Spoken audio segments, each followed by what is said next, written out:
A very good morning and welcome to another interesting edition of Global Morning, where we help you to start your weekend on the right footing. My name is Upong Osoro, and as usual I have the very delectable and very beautiful Sadia Yakubu. It's right by my side where we will be doing this together this morning. Good morning to you, Sadia. Good morning, Ubong Usoro, my main guy. My guy, how are you doing?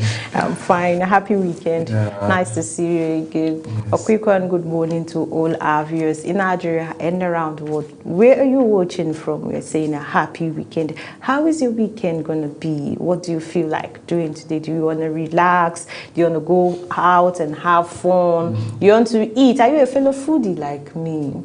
You know, you have everybody. Yes, let me do it.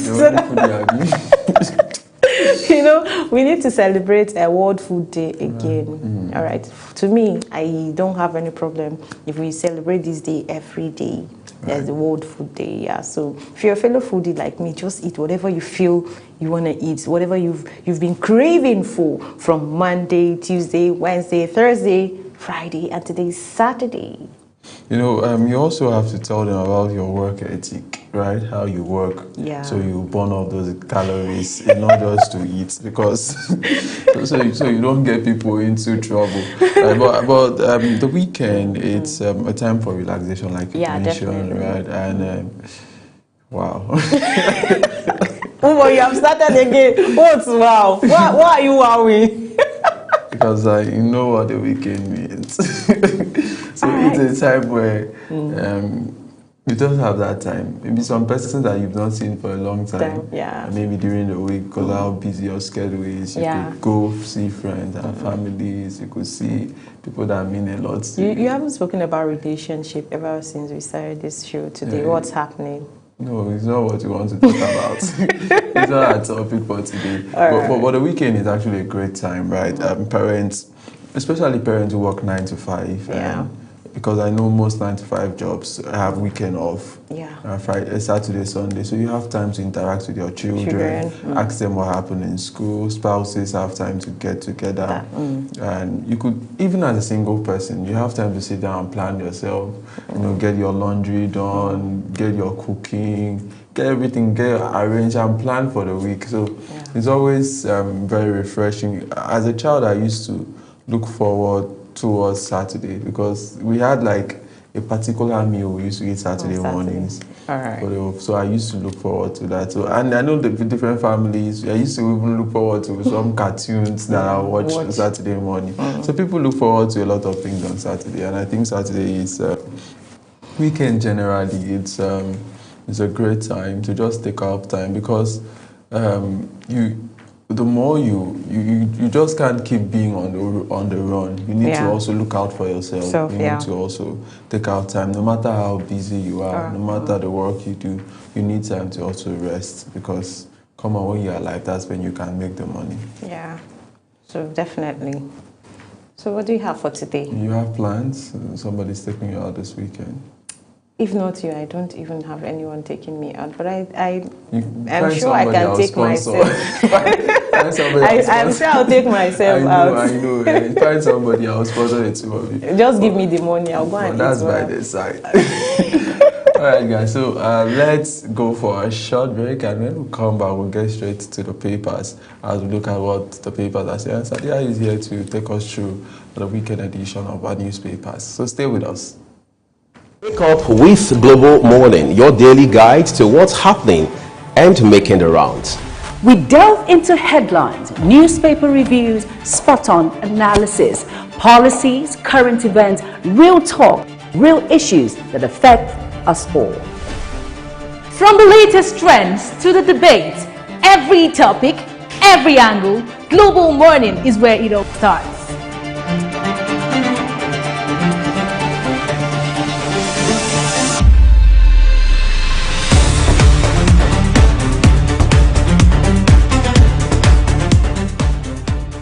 Global Morning, for the latest issues, always on point. Watch Global Morning Monday to Friday at 7 a.m. Saturday and Sunday at 8 a.m. on Global Television.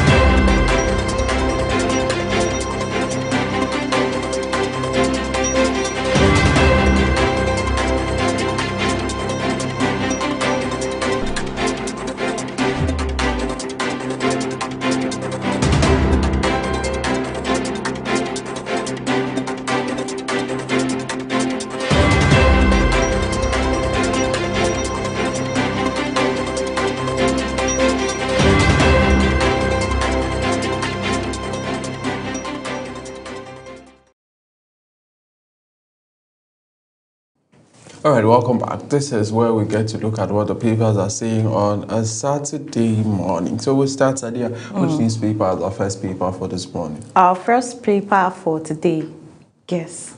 I'm not good with guessing. All right, our first paper for today is Saturday Punch. That's the weekend edition of Saturday Punch. And our lead story, Ubon walk us through. Okay, so the lead story on the Punch newspaper says, Crusade Royal rattles CAN and PFN. Clerics decry sabotage. Akwa Ibom knocks pastor for hate speech. Popular preacher Omoleni to assemble lawyers for PFN dissolution. Okay, let's finish. Maybe I'll just say a thing or two on that particular story because it has to do with my state. All right. I'm interested. You have the interest. Let's take other stories. All right. Our next story: Osun local government accounts. Court issues arrest warrant against UBA 3 top officials, and that's on page 12 and 13 of Saturday Punch. An old PDP convention, Turaki fumes, Wike's camp celebrates. I think I'm interested in this story, this next story I'm about to take now. 15 Ondo Varsity students expelled over sex tapes. Wow. Boko Haram kills 5 soldiers, 15 Borno villagers. An old PDP convention, Turaki films Wike's camp celebrates. That's on page 3 of Saturday Punch. Nigerian self-deport amid Trump's deadly ICE raid. The ICE stands for Immigration, Customs, enforcement in the U.S. All right, and the last story from me: how a Nollywood actor was arrested over failed coup plots. I don't understand. I saw that story yesterday where one of our colleagues shared with me. There's this rumor that came that while the Democracy Day celebrations was cancelled because there was an intel to a coup, and later we heard that about 14 military personnel were arrested, and a former governor, whose name is even on public, Timothy Silva, was linked to have made transfers, for that. And now we are even seeing that allegations are here that an Nollywood actor was involved, right? It could take a lot of people to be involved with planning and it also takes a lot of fun to be able to fund it, because you have to pay the people whatever is equivalent to what they want, because this is a matter of life and death. If it succeeds, fine. If it doesn't, you're like closing. So the funding, the people. So most times, coup plotters look for people that you will never think they will be involved. For instance, we are still at the allegation stages. But look at a name like Timothy Silva. It's not somebody you will ever imagine. He's not a forceful politician. He's just out there.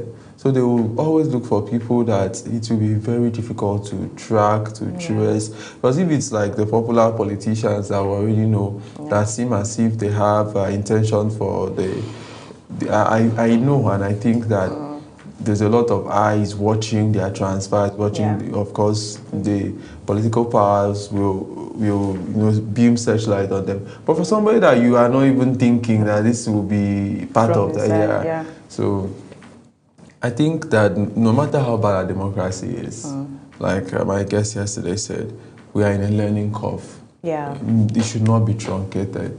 Let's learn, let's get better. Of course, we've already shown an example that we are getting better. In 2015, a political party lost the election in Nigeria and accepted defeat. That was a big A to our democracy. In 2023, yes, you could talk about whether it was rigged or not. Those are in the realm of allegation. A new party that had no governor in the person of Labour Party came up for the first time and got 6 million votes. Right? That also shows our democracy yes, he may not have won that time, but it gives people hope that you can come from nowhere, mobilize. We don't need governors, and you can still make a point.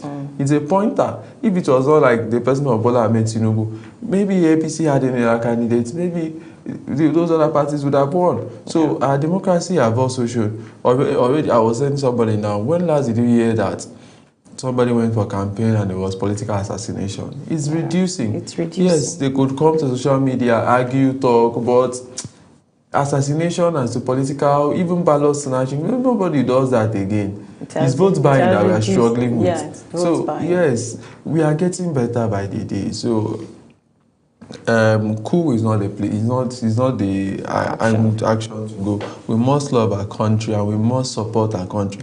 What I've noticed in life is that most people support things when it favors them. Yeah. For instance, if you take a matter to a court now and the court rules in your favor, that court is the best court in the world.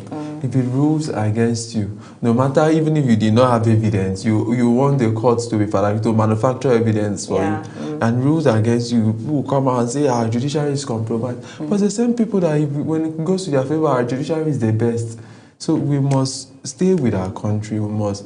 Yes, a lot of untoward things have happened, but we'll get better. Let's put the systems in place. I just wanted to say a few things about this crusade, whatever, in Akwa Ibom, because we've seen the back and forth concerning the crusade that would have been held by Yinka Yusuf. So what I heard yesterday from the CAN Vice President South Bishop Emma Isom, and also Silvano Sokafi, I was a CAN spokesperson. They both from Akwa Ibom. I was listening because I'm very interested in that. I followed and they gave submissions. I think what happened was a misunderstanding on both sides. Because, and also, I also blame the state agencies because, for instance, APICO, I'll call them out. APICO, they would have gotten a more evidence?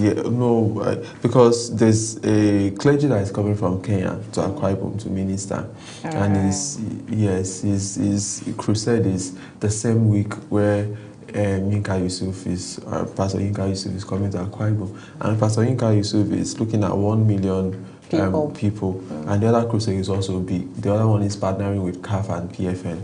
So the CAF and PFN and the APICO, the government said, maybe for some security reports, we don't have enough security for you now.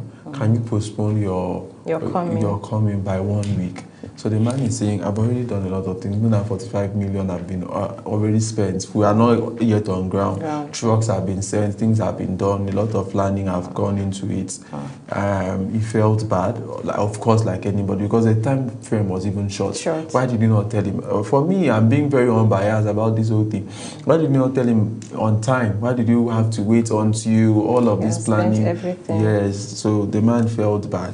But also, we've gone on social media and we've seen videos where he made remarks about Akwa Ibom people, and he said he's coming to break ancestral curses, this one, that one, Akwa Ibom people are these as to curses. But is that true? People have come online now and are dragging him and said, no, sir, you can't denigrate the people and still want to come back. And so even a lot of the people that were supporting his cause, once that video metamorphosed, and yesterday in the evening, we also saw a video where he came out to make an apology and apologize to the people that that was not what he meant. He has a lot of Akwa Ibom people as friends and he has worked with great Akwa Ibom people. So I just want to appeal that every other person should allow it to pass. For me, I feel it was a misunderstanding and it could happen, right? And people could learn lessons in the process. So let's just let it slide. All right. Go ahead. All right, so moving on to the next newspaper, The Nation newspaper, Saturday edition. All right, so let's take The Nation newspaper, Saturday edition. This story, Sadia. Dispute over 1.9 trillion naira FAC fund delay January salary nationwide. How State Commissioners of Finance rejected amount for sharing. Page 4 of Saturday, The Nation Saturday edition. Okay, sit at home. Soludo's solution faces test on Monday. Soludo says we will resume Monday trading if security is guaranteed, according to the traders. Educators, business people, relieve ordeal, flouting order. Page 11, let's finish with it. All right, so next story from me. PDP, that's the People's Democratic Party, factions dig in as court nullifies Ibadan Convention. We remain in charge of party. Turaki faction boasts its victory for democracy, Wike Anyao's wing, and that's on page 4. Ubong Usoro, this is a bit political. Yeah, you see what I said. When it's in my favor, we have won. Yeah. Judiciary has won. Justice is saved. But when it goes against you, right? Yeah. So, I think the PDP has to look at itself ultimately make concessions, because the court have spoken, and very soon we are going to see names being uploaded. Just yesterday, Anselm Erase, one of my friends who is the national youth leader of the Nadadi Usman-led Labour Party, sent me documents to show that INEC has removed Julius Apure's name as the chairman of Labour Party and has uploaded Nadadi Usman. Because at this point, after that court ruling, INEC will work with the court. Yes. So with this, INEC will ultimately go back to recognize Samayao faction. Yeah. Right. So, and it's not independent. So the party must find a headway. Yeah. Is it a compromise? Something must be done so that we cannot remain. The PDP has to be viable for Nigeria. A lot of Nigerians, I'm not a member of their party, but a lot of Nigerians used to believe in the party. Yes. Are they still believing? That's what I don't know. That's another question we don't have answers to. And moving on next to the headlines I'm seeing, I'm eyeing Ubong Usoro. Alleged cyber stalking. Actress Angela Okori gets 5 million naira bail. Okay, I don't know why you were calling me to that, but let's see other stories. We see a picture story here. We see Deputy Governor of Abia State, Kechuko Emelu, Nigerian Governors Forum Chairman, Kwara State Governor Abdulrahman Abdulrazak, Bayelsa State Governor Dewediri, and a State Executive Council valedictory service held in honor of the late Bayelsa State Deputy Governor, Senator Lawrence Wajugbo, who died some time ago. Remember the Deputy Governor of Bayelsa State who He passed has been on. buried, right? Last week, I guess. Yeah, we just had a valedictory service in his honor, right? Okay, there's also a picture story showing representative of the President, Bola Ahmed Tinubu, Minister of State for Education, Dr. Swaibu Saidu, a lot of other people. We have the wife of the Vice President, Aja Nara Shatima, Ogun State Governor wife, Takwa Abiodu, and a lot of many other persons as they went to get their honorary degree from the Tai Solarin Federal University of Education in Ijebu-Ode. That's one of the picture stories we see. So let's move on quickly to the next newspaper, Saturday Tribune. Okay, the Tribune newspaper, the lead story says security forces probe use of drones by terrorists. It's on page 3. Appeal court upholds death sentence on 5 of bank robbery suspects, and that's on page 4 of Saturday Tribune newspaper. Osun local government accounts, court issues arrest warrants against UBA and 3 top officials. Oyo at 50, our state is progressing by God's mercy, marking their congratulations to Oyo State. My wife stole money after standing as my guarantor. Ruined me, Ibadan man tells court. It's on page 12 and page 21. This story I'm about to pick now, these headlines I'm about to take now. My chairman, I quit. Have you seen the letter? Right. I wish I could bring it up now so that I would display it on the screen so that both me, you, and our viewers can see it. My chairman, I quit. Kano politician who resigned from NNPP with a one-liner explains action. My chairman, I quit. Let's keep. I'll try and bring that. What's it called? Paper now. Right. Yeah, I'll try and bring the letter up now. So I guess you continue while I try and get it. All right. So this wife saying my wife stole my money. I've heard similar stories of wives who steal husbands' money. It's not good. It's not. It should not be done. Wives should not steal from husbands. Husbands should not also steal from wives. Stealing should not be done by anybody, right? Yeah, some person just feel, it's my father's money, it's my husband's money, I can take it without the person's position or awareness, and that's stealing. Tinubu's re-election, Rivers setting the pace, Wike, no northern candidate can defeat Tinubu. That's coming from Alhaji Umar Ganduje. And that story is on page number 4. I think he said that yesterday, Sadia. You have any idea? You said? He said that yesterday, that no northern candidates can defeat him. Yeah, he said so. Okay. You know, I'm not a politician. Okay. Yeah, but we'll push you there. No.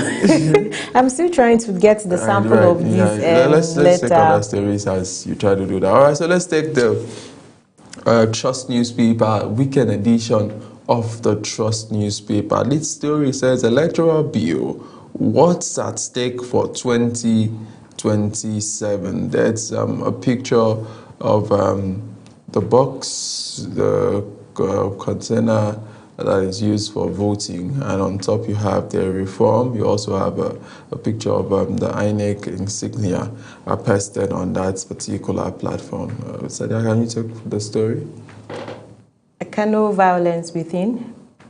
Cool. Families of accused officers seek leniency. Abuja, a nation's capital, defaced by refuse. And so page 34, 17, and 10 on Saturday Trust, that is Daily Trust, Saturday Weekend Trust. Right. Abuja, talking about Abuja being defaced, that's something that we keep seeing, and as to how we can have an effective measure, an effective way of cleaning, of making sure our environment is clean, and we do not have this refuse everywhere in most places. And I don't think it's something that is doable, and with the right mind frame, we can actually achieve that and get along to do that. Okay, other story says, Turaki led PDP to appeal judgment as court nullifies convention. Okay, go ahead. I think that's the last story. Sanusi to remain Kano Emir, Governor Yusuf, and I think that's a very good one from him. Yeah, despite the issue within the corridor of power and their political, I don't want to, talking about the traditional title, the Emir tussle, all right?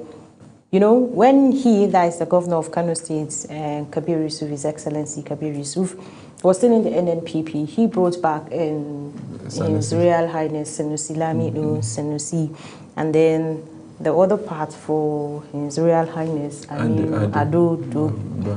They were just doing this, I'm the Emir, you are not the Emir.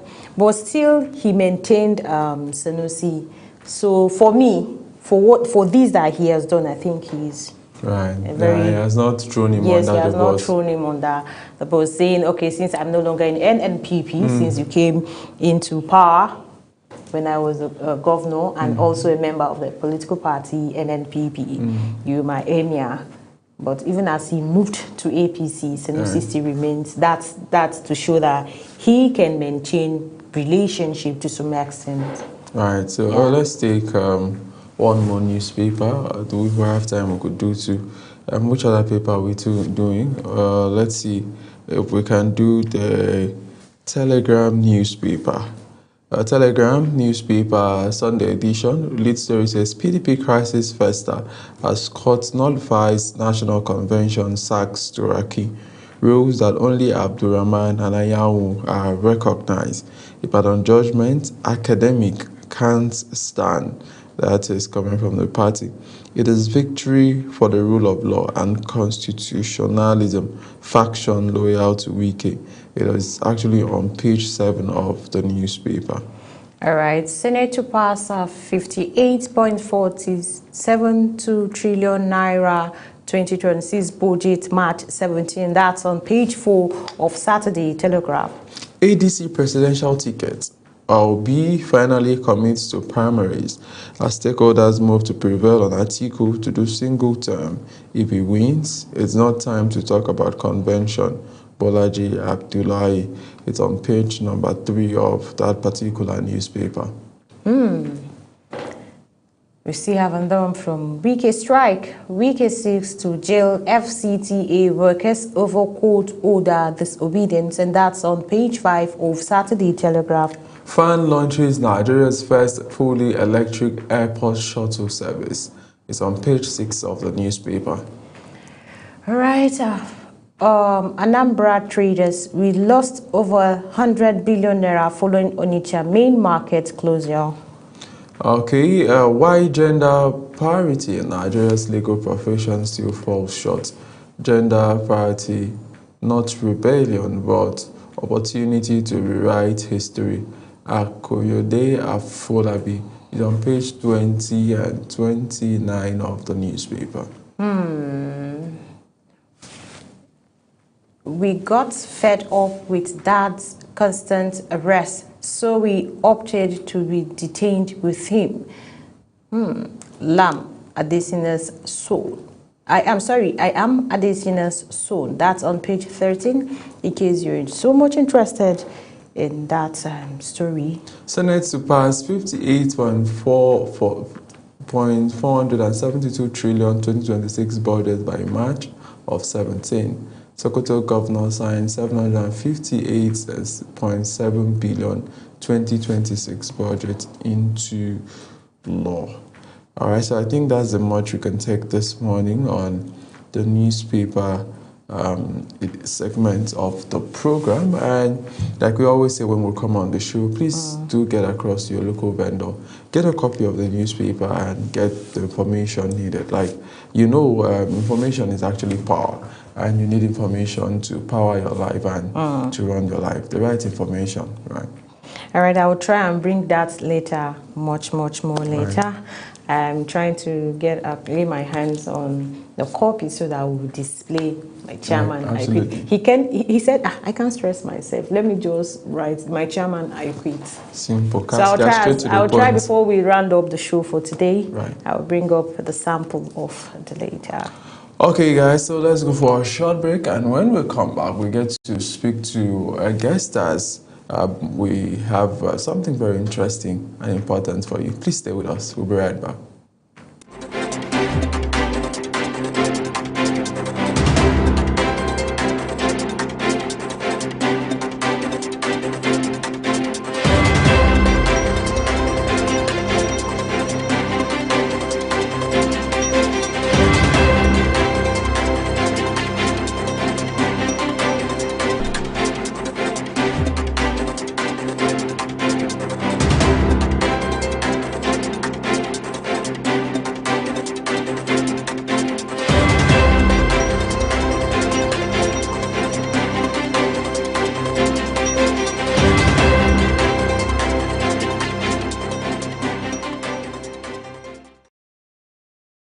Wake up with Global Morning, your daily guide to what's happening and making the rounds.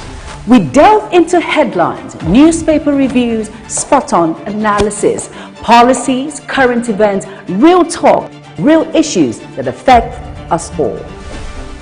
From the latest trends to the debate, every topic, every angle, Global Morning is where it all starts.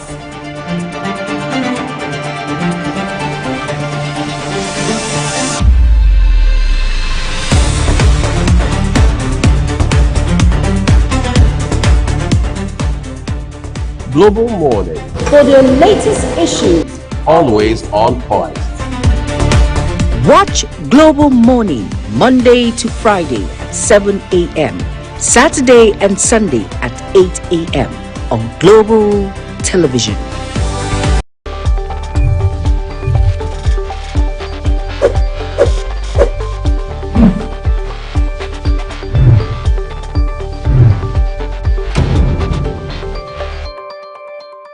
New Imo is on the rise.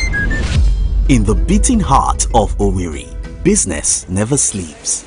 From sunrise to sundown, the wheels keep turning. And behind the scenes, vision meets action. Governor Hope Uzodima's leadership has left the pages of manifestos to become real actions and achievements. Transformations that piece by piece feels like a miracle. But progress needs peace to thrive. And in Imo, we are not leaving it to chance. From land to sky to river deep, guardians are always watching, protecting dreams and opportunities. If you go to the quiet shore of Orashi Power, you will see the awakening of a hydropower roaring to electrify and energize a blossoming economy. The change is visible. The heartland of the East is under construction as new roads are threading together once forgotten places. Industry is humming again and communities are alive. At the center of it all, a digital revolution is rising. A new ministry with a new mission. Not just cables and codes, but capacity. 500,000 young minds trained each year to build a digital future. And as Orashi Power goes up, so does Imo, lifting with it the hopes of a hard-working people. A new Imo is on the rise.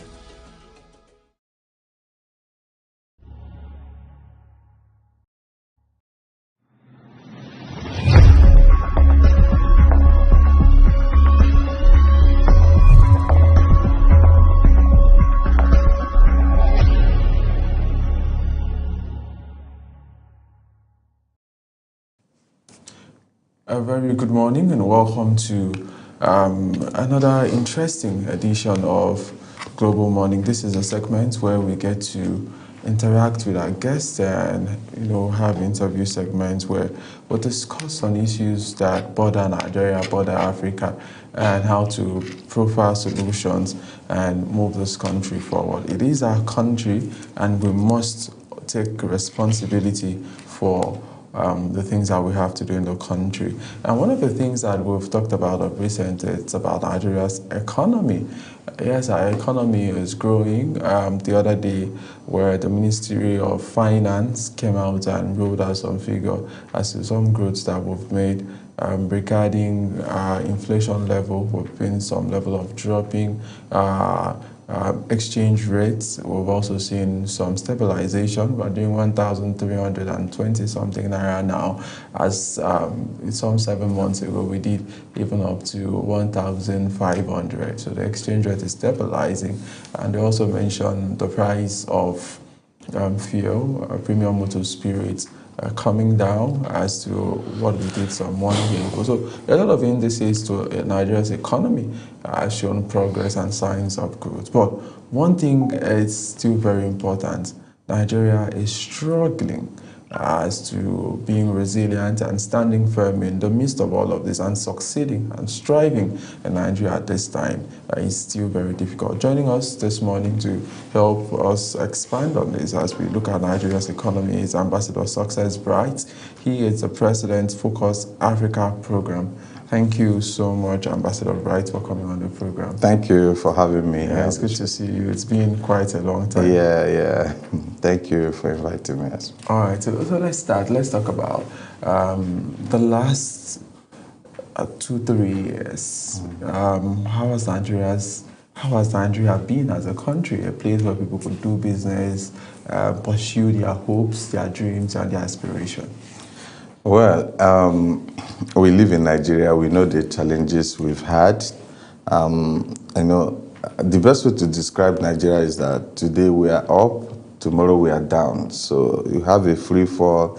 Sometimes you have the ray of hope when it comes to, the economies of the country. So it's been quite challenging understanding where we are exactly as a country.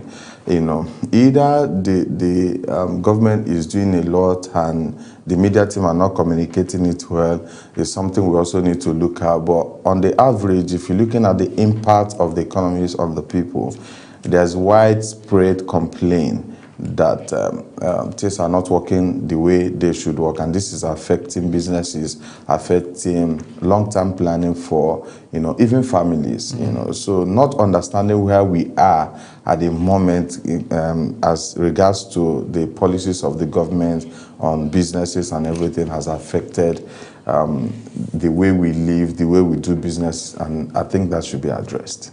Okay, so we've seen this particular administration come out with a lot of policies, and I say this is policy to make our economy better. We've seen fuel subsidy removal, we've seen standardization of foreign exchange. Let's say, let's collapse it and have one single market and no stop round tripping and all of that. How has this policy affected those who are doing business? You speak to Africans, you speak to people all around the world, telling them that Africa is good to come do business, Nigeria especially. Well, a lot needs to be done, Like I said earlier, the government, within themselves, they say they are trying. We see a lot of things coming. But statistically, if we're looking at where we are today and where we were during the Obasanjo era, the Goodluck Jonathan era, many of Nigerians will tell you that life was even better then. So what are the challenges? We keep hearing from the economic handlers that this is a global issue. I mean, it's happening everywhere and all of that. But we also know there are countries that are doing better when it comes to the economy, when it comes to development, trade, fiscal policies, and a whole lot of things. So the question is, why is Nigeria not in that league? So this is still a decision that will be taken by government. See, it requires a long time. Then it's not a quick fix. But we need a government that will be dedicated, that will be determined to change the dynamics around governance as it affects the macroeconomics, as it affects everyday life, as it affects, supporting large institutions and manufacturing organization and all of that. It's not something somebody on the street will do. But our own responsibility is to keep saying that we need to do more. And then government should take up that responsibility to do more. Right, I'm going to ask you a question now. One is that when we look at Nigeria's economy, a lot of people complain that it seems Nigerians have a grace for things that are outside or produced outside Nigeria. For instance, if you have a product that is written made in Aba, how many Nigerians will be proud to say this is made in Aba? But if you had other products, I don't want to mention any name now, but the other ones we know, Italian, German products, people are proud to even put on with the label so people could see that this is where it comes from. How does that affect our economy, or always wanting to get things from outside? The problem of Nigeria is not just the leadership, it's also the followership. So the situation you created now, I won't say I love the era of COVID, but COVID taught us that we could patronize locally made goods, and we all survived. Even the very wealthy people found it difficult to import their regular things from abroad.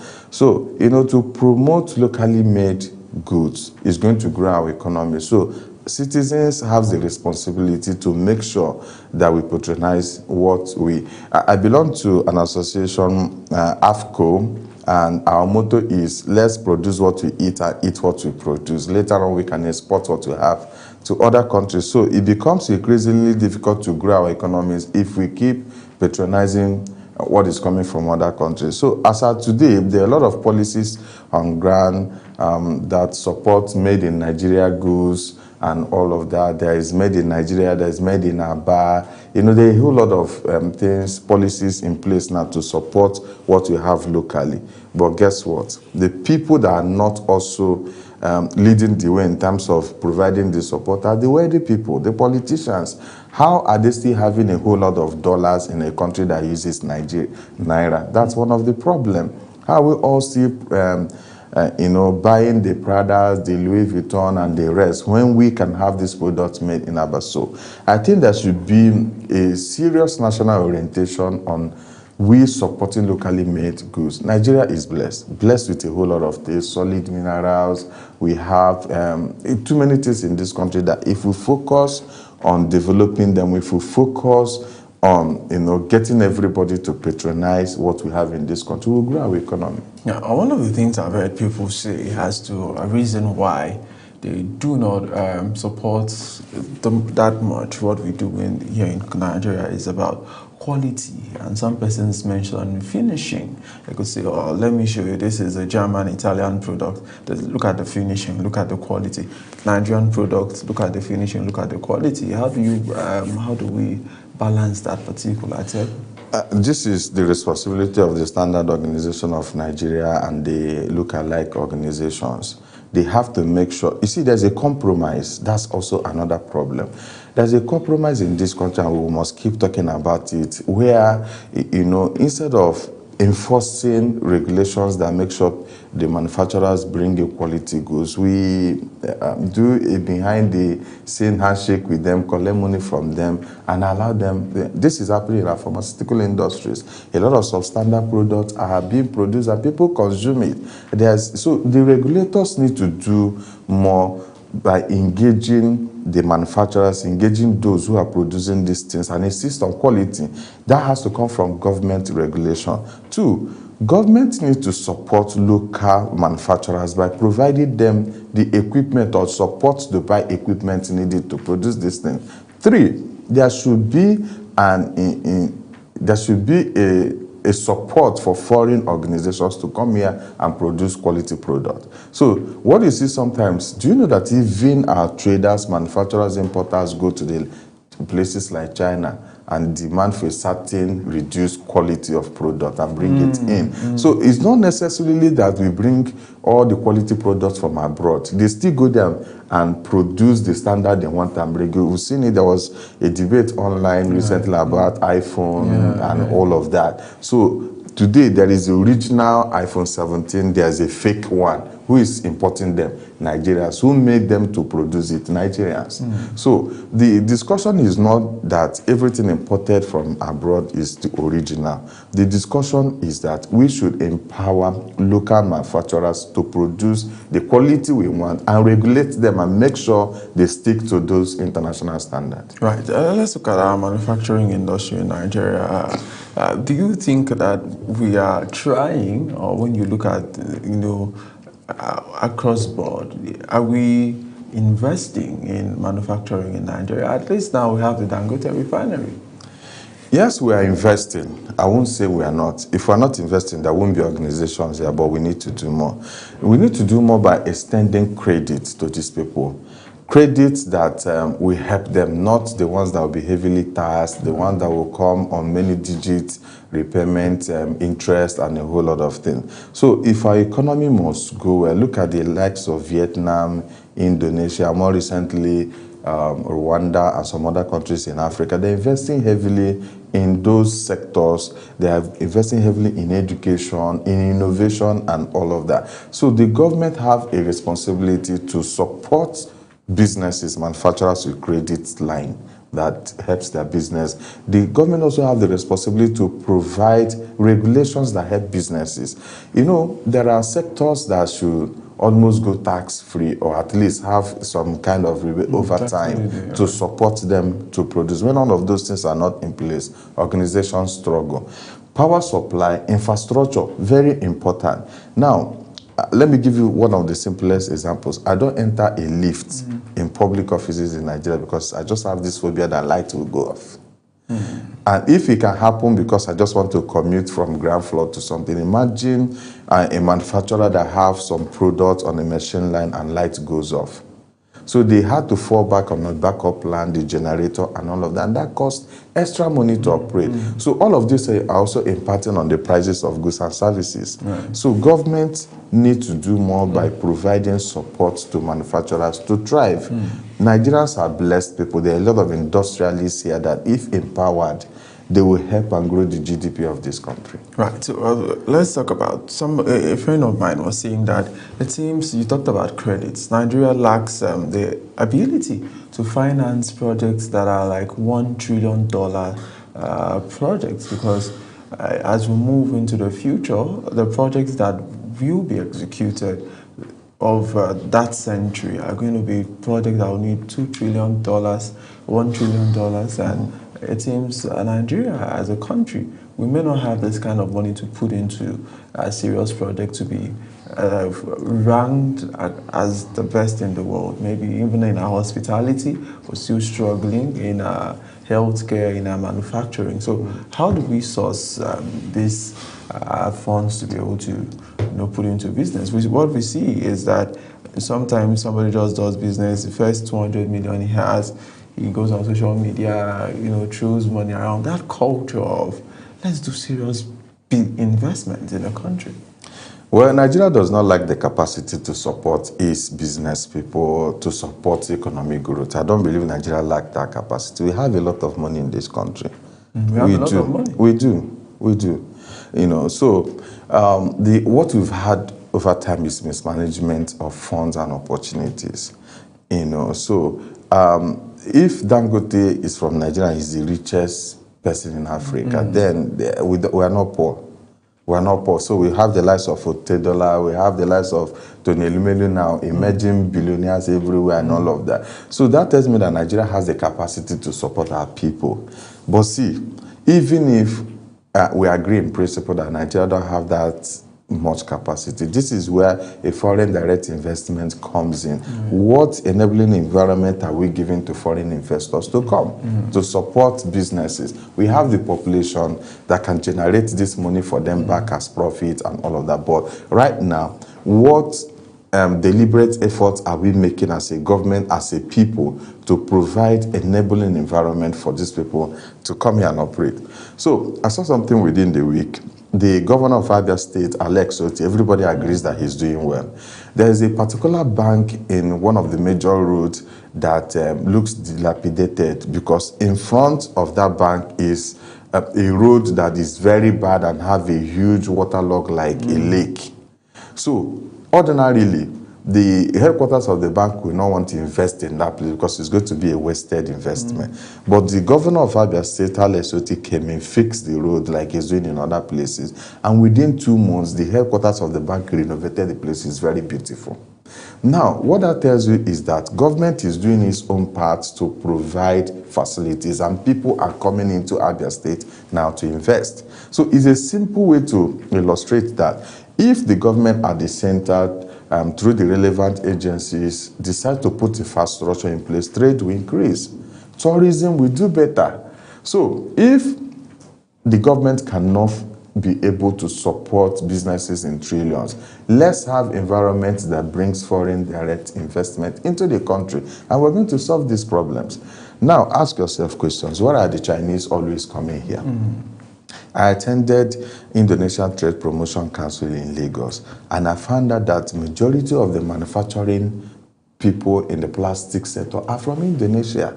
Indomie and the rest are all from Indonesia. Why are they still coming here? Because there are opportunities in this country. So let's provide an environment that makes them come in their numbers. Right. And you're talking about that. A lot of funds that come into the country, if we look at the way money comes into Nigeria from Nigerians who are in diaspora, who want to do business here. But sometimes they also complain as to third parties, as to fraudulent activities. I like that you talk about that, Nigeria's perceived image outside, because that also affects the way people want to put money in the economy. Some persons are skeptical. What if this bank crashes? Will I be able to get my funds back? What are the certifications that are put into place so I could trust this person and I don't get scammed like the normal language that we have now? Well, your question is, the thing is, we have a national orientation agency in this country, and we have the Ministry of Information and all of this. Our image has been laundered over time. And it affects our economy. And how you will even know is that even African countries are also fighting us back. African countries? Yes. I mean, today, you are a second-class citizen in South Africa, even as a giant of Africa. You go to South Africa, you have to watch your back and all of that. In fact, not only South Africa, in most of the Southern African countries of Botswana, Namibia, and all of that. You go to Morocco, it's the same issues. Where are you from? You are from Nigeria. Everybody wants to just be careful around you. You know, the people creating this image about Nigeria are just a few. The rest of us are not bad. We are good people. But just a few people who are, so fixated on making quick money and all of that are giving us the bad image. So how do we address this problem?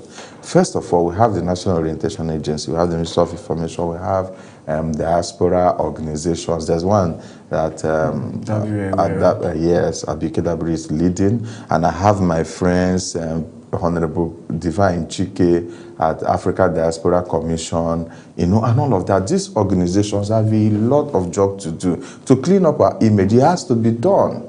It has to be done. Clean up our image, because we are good people. We still do genuine businesses, and for us to have more people coming back. In fact, if Nigerians in diaspora repatriate funds, we might not even need other people, because Nigerians are weird people. So, but our image needs to be clear. By virtue of the work we do at Focus Africa, I go to a lot of countries, and I see a lot of things that goes wrong. I was in Kenya recently, and our flight from Kenyatta Airport was cancelled to Nigeria, and they literally told us nothing. You just will read it that is cancelled, and then you are going to fly 24 hours later, and there is no plan for hotel. There's no plan to take care of you. And majority of the people going to be on the flight are Nigerians, because it's Kenya-Lagos bound flight. And there's no explanation. It shouldn't happen. But because they feel that, Nigeria's glory is eroded, they can treat us the way we like. I raised the alarm at the airport. I said, no, this cannot happen. I raised the alarm to the point that somebody said they will arrest you and your government will not do anything. So these are the issues that are affecting our perception to the rest of the world, and it needs to be addressed. Right, absolutely. I'd like to also ask now, we see a lot of our young people who are leaving the country going to seek for greener pastures or more economic opportunities. I don't think we have enough opportunities in Nigeria. We're already 200 million people. Is it a population problem, or do we have enough opportunities in Nigeria for everybody to stay put and still make this economy work for all of us? It is not a population problem. There has to be a deliberate investment in Nigeria to build the confidence among citizens. It's not just a youth thing. By virtue of the work we do, we travel to different countries. So every time we want to travel, you see just a whole number of people wanting to travel. If it has to do with US, Canada, UK, you see a lot of people who want a visa to go. So government needs a deliberate effort into investing in things that build our confidence to stay back. One of those things is SMEs and MSMEs. These are the drivers of the economy. There should be a deliberate investment in small-scale businesses, because, in fact, globally, SMEs contribute 60 to 80% of employment, and that contributes directly to the GDP. In fact, in Nigeria, SMEs contribute 46%. So, looking at these statistics, you find out that these are the sectors that run the economy, not the large corporations, because if there is a shock with our large sectors and you don't have SMEs operating, it impacts directly on the country. So, but if there are operational SMEs, MSMEs, even if there's a shock with one sector, we'll still survive, because families are planning around it, money is circulating in the economy, and there is innovation and growth. So, I believe that our young people will not run when they have something doing and they are confident it will feed them. For instance, I can't live in any country right now. I'm in Nigeria, I'm doing my business, driving my organization, and it's working. There's no incentive to go live in Canada and be wearing jacket on jacket for running away from cold. In some parts of Texas right now, there is ice, it's a whole lot of things, you cannot even move the way you want. For somebody like me that's a social person, I can't be indoors working hours every time. I'll come and visit you when I want. So there's no incentive for me to jabba. Now, what I'm doing is working for me, but there are a lot of people that are disoriented because nothing is working for them. So it is the responsibility of government to invest in the right sectors, and people will stay. Right. You're still talking about economy. A lot of Nigerian young people, we've seen our parents, we've seen our grandparents, do business in the economy of Nigeria, and at the end of the day, some have looked back and said, what did they gain? Because that also gives you like a prelogue onto what can also happen to your own life. And let's talk about that. Even when you talked about, you said it seems like some years past, the economy was better. But even those years past, people look at and still raise a lot of questions. It is not all gloomy. You know, we can sit here all day and blame government and all of that, but it's not still all gloomy. There are businesses that have stayed 50 years in this country, that have had succession plan, and another person take over. There are still businesses like that are thriving. Even in those countries we are talking about and that people run to, they still have their fair share of problem. I have people in the UK that once it's end of the month, they are calling you for rent. They live in UK, right. you know. So Nigeria have a lot of potentials. You know, there are our forefathers, our fathers that invested in businesses that their children inherited, and they are still doing well. There are still some that will never work, no matter what you try. So the Nigerian situation is not that bad. What we just need to do is to put the right things in the right holes, and things will connect. That's just the truth. So that we don't go around thinking that, oh, it is so bad, Nigeria is irredeemable and all of that. No, we are still the giant of Africa, whether it's in the paper or it's in past glory, and we cannot crumble. So we need just the right support from our government and a very good response from the citizens, and things will look up. Right, so let's look at systems of support that we used to have to hold on to in times of economic shock. One was family, one was cooperative. We had that very strongly ingrained in a lot of society. We even had the community, right, as a system where people could fall back to.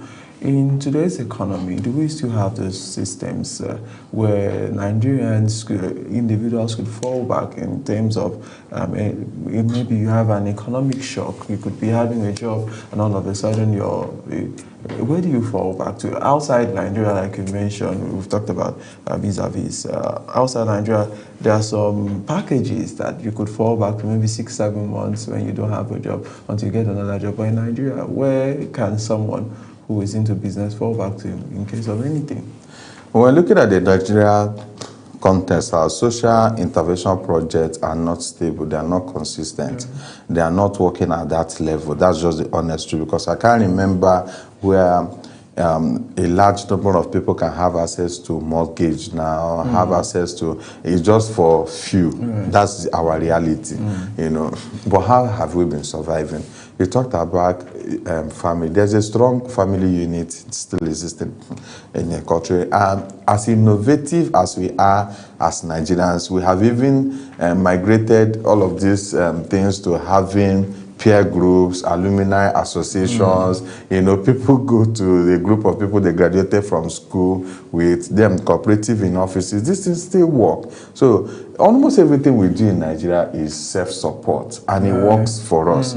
Yes, the government intervention projects are there, like we had Empower. I don't know the names they call the recent. Nelfon and so these things are there. The problem is how easily accessible is it to ordinary Nigerians. I know that some of people benefit from it. You saw the likes of the NISA loan during the COVID-19. I mean, a lot of people benefited. I was able to also facilitate it for some people. It was there. But it was a ratio of 9 to 1. So you have 10 people looking for this thing. 9 does not get it, does not know the road they pass through, does not know the agency responsible. Even if they know, there's a whole lot of documentation there. You now have middlemen that were like consultants that will train you. You even pay them money to train you. So by the time people go through all of these processes and they don't get it, they now want to believe that it does not exist. But it does exist, and it's just accessible by a few people. So what is the response of government? Our response as a government is to make sure there are mechanisms and structures around these things that when they are made open, people that really need it can access it. So you see a situation where there was a NASA loan disbursement, one person is getting multiple because they have access to whoever or the institution that approves it. You have a situation when you are giving, some people receive 500,000, some people receive 20 million. So all of these things are things we should deliberately address. As of today, there is no functional 100% consistent social intervention project for people, but somehow we survive because we are resilient people. Yeah, we are resilient people. We're still talking about being resilient. Yeah. I'd like to ask, what way would you advise somebody who's just maybe out of school and is thinking the next step, saying, okay, should I go into the corporate world, or should I start my own organization, or should I do business? Which one is more easy to stay resilient in our current reality? There is no one fit solution for every problem, right? So it depends also on people's passion, but predominantly a lot of people who graduate from school want white-collar job. Is that enough? Do we have enough opportunities for everybody? No. So I also think that the response to growing our economy, especially on a small scale level, is to do innovative businesses. So today, I hope you are aware that some of the fintechs have received a national licenses to operate now. Yes, and most of these businesses are driven by young people, and we are very brilliant and intelligent. So you go to the likes of Onitsha, Market, Aba, and all of that. A lot of people who are trained in trading. In fact, at a point, it became a case study at Harvard. How does Igbo people apprenticeship raise people? So there are many, many things young people finishing from their universities can do. You know, time has gone when they say, because I read economics, I cannot sell motor parts. Because I read psychology, I cannot do anything. For me, the idea of school is to equip you mentally, intellectually, to be able to think ahead when you want to do anything. The education provides you an edge when you want to make decisions. That's what I think education does. Not to limit us that we must practice psychology, become a doctor, and the rest. For instance, I read accounting in school today. I'm doing a social project. You know, I can't even remember where my certificate is. That's the truth. So my advice to young people leaving school is not to say you must look for a job. You might not have enough for everybody. It's not to say you must do business. You might not have the acumen for business. But while you are in school, you should be able to discover where your passion is tilting to. While I was in school, I knew what I wanted to do. It manifested when I went to NYSC. But you find a situation where you go to our universities, people don't even know what they want to do when they leave school. So I've sat in a boardroom employing people for a long time for large organizations and for our own organization. You find that most of our graduates does not even understand. They want to apply for a job. They will not even take their time and read about the organization. So these are some of the issues that are rising. Why there are not enough jobs, there are still jobs. People are not employable, some, not everybody.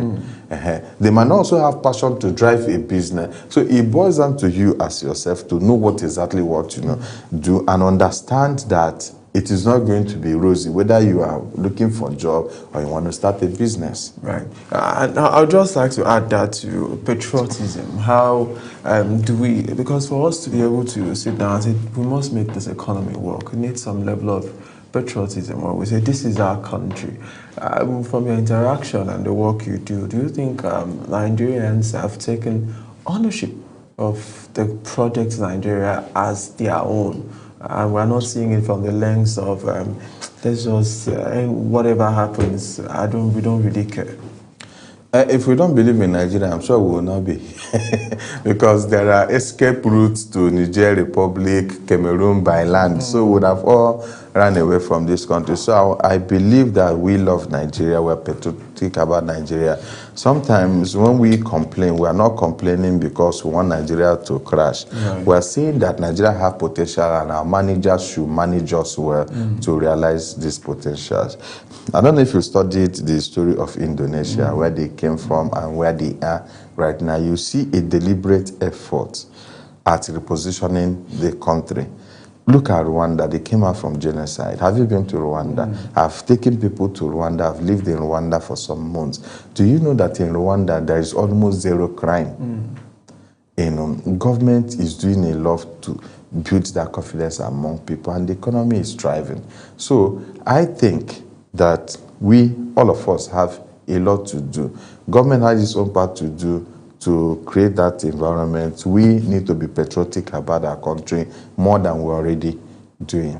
Right. So, what areas would you advise as we look at diversifying our economy for resilience? Because that's one thing we've talked about, the fact that the overheads on the cost of running a bureaucratic system may not be sustainable going into the future.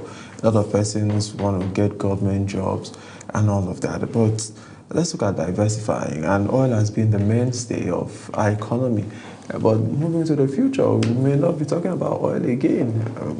So what are the various areas you could advise as a country, as individuals, as businesses to start looking at diversifying? So diversification is one big English we just keep saying. In the last 10 years, the last 20 years, we just keep talking about diversification. And the truth is that we cannot overemphasize it. There's a lot of dependence on oil in Nigeria particularly, and then the free fall of oil prices is not helping matters.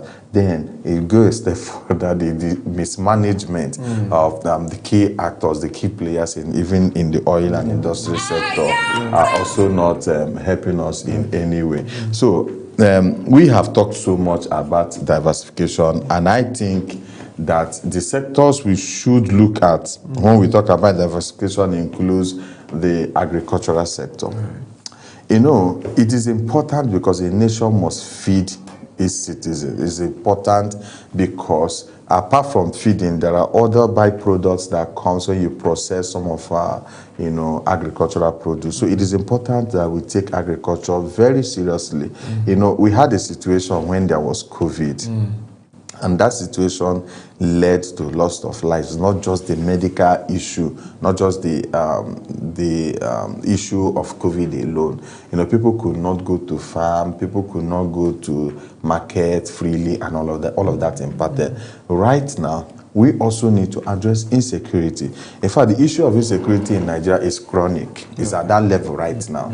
Though in the last few weeks it has toned down, government is actually trying to fight the bandits and the insurgency. So all of that have toned down a bit. But we have to find a permanent solution to the fight against insurgents, bandits, and all of that. And the new chief of army staff is doing a great job. Because it affects our economy. It affects our economy, right? So these things have been addressed. So we also need to invest in innovation, tech innovation. So I mentioned earlier the likes of fintechs and all of that. When all of this OP, PAMPay, and the rest came out, I was one of the persons that was very skeptical about, doing transaction or leaving money in all of those platforms, because I just believe that you wake up one morning and all of these things will go down. So I was likening them to the likes of MMM and Crowd1. Nigerians had a very bad experiences with all of this. But look at the evolution over time. They've come to stay. Some of them have now gotten national license. I even saw unconfirmed report online that in Onitsha main market, for instance, there is a volume of trade of over 24 trillion or something, whether a month or yearly. In that market, there's over 2 trillion every day in transfers. Pay this person, pay for this boat, pay for this fan, all of those things. So a deliberate investment into our tech innovation space will actually increase our GDP and all of that. Today, I saw a report in China that you can see one building filled with 500 people. What do they do? Just develop all these small flyers, all those short skit videos that you see everywhere. So you're reading something online, it just pops up. Those are innovations. And people are designing this and making money. You that is watching it is paying through your data and the rest. So in the last 5 years, we have seen how skit making has become a big deal in Nigeria. And almost all of those people that are influencers online are earning money from AdSense and the rest of it. So this shows you that this is a huge sector that if we deliberately invest in, it will, I mean, it will create millionaires, billionaires, and help the economy as well. So we're looking at the agricultural sector, we're looking at tech innovation. You know, there are so many things we can invest in this country that I take attention away from oil, the creative arts industry. Look at the Davido, Burna Boy, and the rest, and emerging, you know, artists everywhere. So we have a lot to do that will take us away from dependence on oil. All right, so because you really talked about the creative, I wanted to come there. Our creative economy, even when it has little or no support, it's one of the best in Africa. Yes. Even competing with those on the global level as to the production and the markets that they are able to bring into the country. But one of the other things I'd like to talk about is our transportation, because we know that we cannot run an effective economy without a good transport system. What are your suggestions and what have you seen you would like to share with us? Yeah, I don't have any suggestions regarding that because our transport system is actually doing well. Yes. In many states now, they are embracing EVs, you know, yes, to ease the stress of the cost of buying fuel and all of that. And also, so recently, the Lagos State government had been investing so much in red line, blue line for rail transportation. And it's, I mean, since they launched it, it's been working and people commute every day. I've been looking forward to entering one of the train, you know, because I just admire the way it moves around, well branded and all of that. So that is working. In Lagos today, traffic has also reduced. You know, I spent my Christmas in Lagos, and you could move from mainland to island freely. Unlike those days where you could stay 3 hours in traffic trying to go to work. You know, people leave their houses 4 a.m. trying to get to the island from the mainland. But now people leave 6 and they get to the office. So our transport system is actually improving. We have other states, River States, Abia State have all bringing in a good transport system to support their people. In Abia State today, the government bus that was introduced in collaboration with Cosmos Madoka Coast Charis is running free. I entered it free in Abia, going from one place to another. So our transport system at government level is working. Then there are also private sector interventions, like you have the boats, the Uber, you know, and the many ride, e-ride, and many of them are coming up. So the problem right now is not really on the transport sector. We are doing well. Whoever that is the Minister of Transport, whether he has a direct input in it or not, but that sector is working. So, but a lot of people who are in the rural communities, they complain as to cost of transportation and to availability of bringing some of their products to the main market. You mentioned our transport system doing very well. What is the cost as to a young person who's trying to maybe just make a living? The minimum wage is 70,000, and maybe places a lot of persons used to pay for 500 now goes for 1,000. We cannot completely erase all of our problems. Right. Remember that when you come to cost of transportation, a lot of things impact on it, which includes the cost of fuel, PMS, and all of that. That's part of the things that in cost that affect it. Also, the cost of even purchasing the vehicles. So all of these people who buy these things would like to put in their cost to recover their money. Now, so if you are asking me what we can do to address these challenges, we will now still go back to government and say, please provide support for rural farmers and all of these people to support. So as at now, we can't completely erase all of our problems because globally there are challenges everywhere as well. All right, so let's talk about youth population and how we have one of the biggest youth population in the world. A lot of Nigerians are between the age bracket of 18 to 45. How are we maximizing this population and putting them? We talked about agriculture. How many young persons want to do agriculture today? So how do we drive the message of economic resilience along the lines of our young persons and you know, put up these systems that our young persons get to work? So both of us falls into this category of young people. And I can tell you now, sitting down here, that our youth demographics present such a huge opportunity and a problem as well. A problem as well? Yes. We have a huge opportunity with our population. We have a huge problem with it.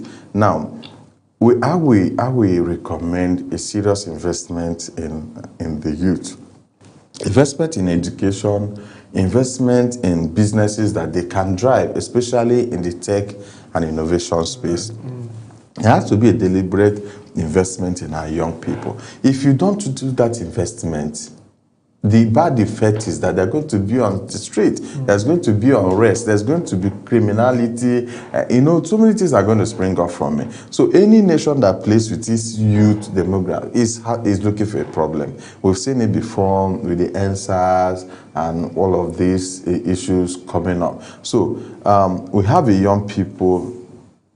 good number of young people in Nigeria, and I feel we should have make a deliberate effort to invest in their future, invest in their education. If you liberate somebody's mind, there are things they can never do. There are things they can never do. Before you see them come out to the streets, it would have been a very extreme case. So education is very, very important. Then investing in their ideas. Some governments have tried it. We need to try more in investing in. This present government have a scholarship fund for young people, for undergraduates and all of that. It's also left for us to assess the impact it has made, but at least it's an effort. So let's do more to invest in our young people, not just during election period, around the clock. Right. That way we can address issues around youth restiveness and all that. Let's talk about the work you do with Focus Africa. You could just lead us through. What projects do you do, and what kind of work do you do? At Focus Africa, we set out to, project Africa to correct the global impression around Africa, so to put our best foot forward, to talk about our people who are doing well, our institutions who are doing well, how do I put it now? All of the good things that are found in Africa and project it to the rest of the world. I like to give a simple illustration. When you go to France, the back of Eiffel Tower, I don't know if they fixed it now, there's a bad spot on that road. The French media will never show you that bad. The US media will never show you the mass shooting and all of that before now. They like to project their continent as the best around the world without issues. But when they turn their camera to Africa, they want to show you all the bad things, the bad spots, the roads, all the bad things about Africa. So in 2017, we thought that we can correct this global impression by showing to the world that there are many things good about Africa. Look at even the workforce in the US and in most people, they are from Africa. So those that are Americans many of them have roots back to Africa. So Africa is not the way they address it. So that's the impression we wanted to correct. So how we do this thing is through the conference platforms, our advocacy project, and now we have the Focus Africa Association and consultancy services. So part of what we do is to take our conferences from one country to other around Africa, talking about Africa's development as it relates to family, relates to finances, relates to trade, and all of that. And today we have quite a number of institutional support and collaborations. Just recently, we signed one with the presidency in Nigeria through the Office of the Secretary to the Government of the Federation. We have with London Academy Business School, United Nations Association of Africa, Gender Priority Strategy by UN. So we have a whole lot of institutional collaborations that are helping us to do our work in our communities. So you take notes of, basically you take notes of the development in Africa. Yes. And you tell people this is what is happening. And emphasize on it, and also de-emphasize the things that are not working. So for instance, now April 27th to 1st May, we are going to Doha, Qatar. And you will ask me, why is it outside Africa? It is because there are a lot of Africans living in diaspora. So Middle East is one of the places we want to address them. The reason why we're addressing them is to say there are opportunities back in Africa. You can also invest back in Africa, and there are institutions that can help you manage. For instance, part of the problem before now, especially in the real estate, is that your uncle in the US will send money back home to build a house. He comes back 5 years later, he doesn't see anything. He doesn't see anything. So as Focus Africa, we're standing in the gap saying, okay, we have a number of trusted vendors back in Nigeria, in South Africa, in Zambia, project management people that you can trust through our platform to do projects for you, to manage your funds in businesses and all of that. And this is 7 years since we started Focus Africa. We're already in 29 countries. In any of these countries, if you arrive, a Focus Africa person will pick you up and show you around and help you stabilize. So this is the work we're doing. I can see why you say you are Team Africa and you're not leaving Africa anytime soon. So as we end the program now, is there hope for the Nigerian economy? Is there hope for our young people? There is hope. There is hope. We're doing well. We're doing well. You know, the case, when we talk about what is not working in Nigeria, is like we've been Oliver Twist. We're asking for more because we know we have the potentials for more. We have the potentials to compete anywhere globally. So we asking for more does not mean that Nigerian situation is gloomy, is not working. No, Nigeria's situation is working. Thank you. In fact, if we can communicate very well what the President Tinubu administration is doing, you will find out that we're not doing badly. Thank you so much, Ambassador Success Bright, President of Focus Africa. I wish you all of the best as you keep spreading the message that Africa is good, and we hope we also solve our problems so the message can be very balanced for us. Thank you so much for having me on this. Thank you so much for taking time out to join our program. And that's the size of this discussion segment where we had with Ambassador Success Bright. He is the president of Focus Africa, who talks about and tells people about what is happening in Nigeria and across Africa, and why people should do business and come back to support Africa. We'll go for a short break, and when we're back, Global Morning still continues. Stay with us. Wake up with Global Morning, your daily guide to what's happening and making the rounds. We delve into headlines, newspaper reviews, spot-on analysis, policies, current events, real talk, real issues that affect us all. From the latest trends to the debate, every topic, every angle, Global Morning is where it all starts.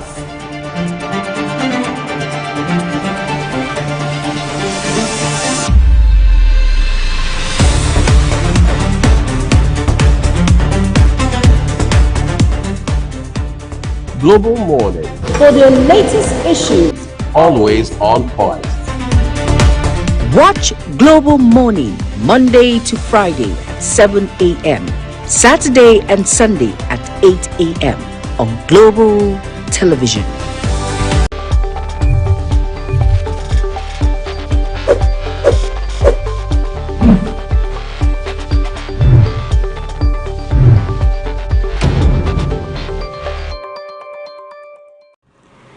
Thank you for joining us. Here is a look at the weather outlook as we head into Saturday.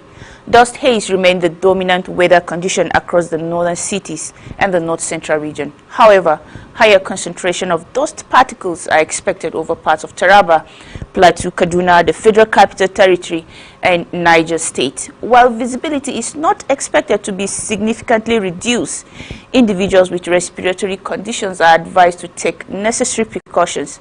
And across the southern region, morning thunderstorms are likely over parts of Akwa Ibom, with more widespread thunderstorm activities expected across Ondo, Edo, Bayelsa, Cross River, Akwa Ibom, and River State. And that's the weather forecast. I am Akemi Samada.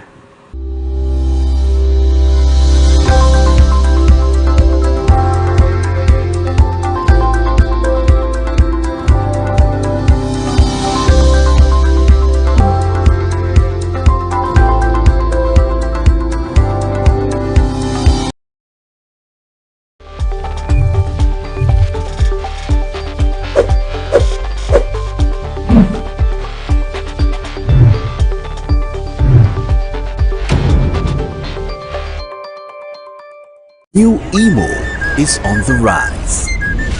In the beating heart of Owerri, business never sleeps. From sunrise to sundown, the wheels keep turning. And behind the scenes, vision meets action. Governor Hope Uzodinma's leadership has left the pages of manifestos to become real actions and achievements. Transformations that piece by piece feels like a miracle. But progress needs peace to thrive. And in Imo, we are not leaving it to chance.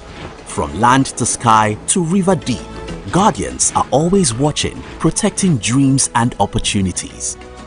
If you go to the quiet shore of Orashi Power, you will see the awakening of a hydropower roaring to electrify and energize a blossoming economy. The change is visible.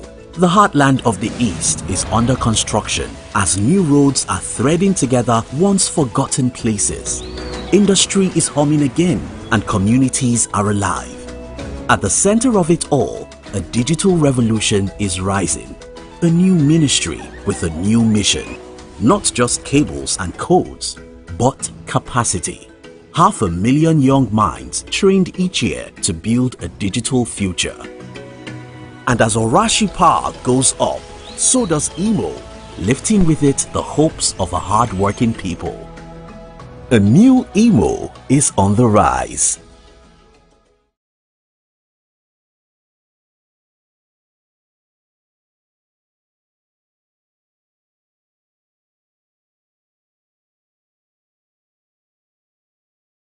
Wake up with Global Morning, your daily guide to what's happening and making the rounds.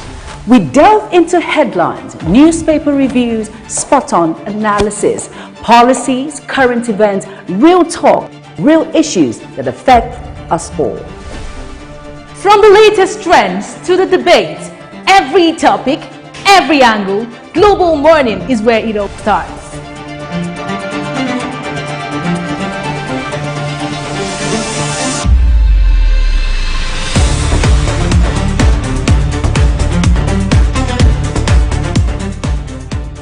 Global Morning, For the latest issues, always on point.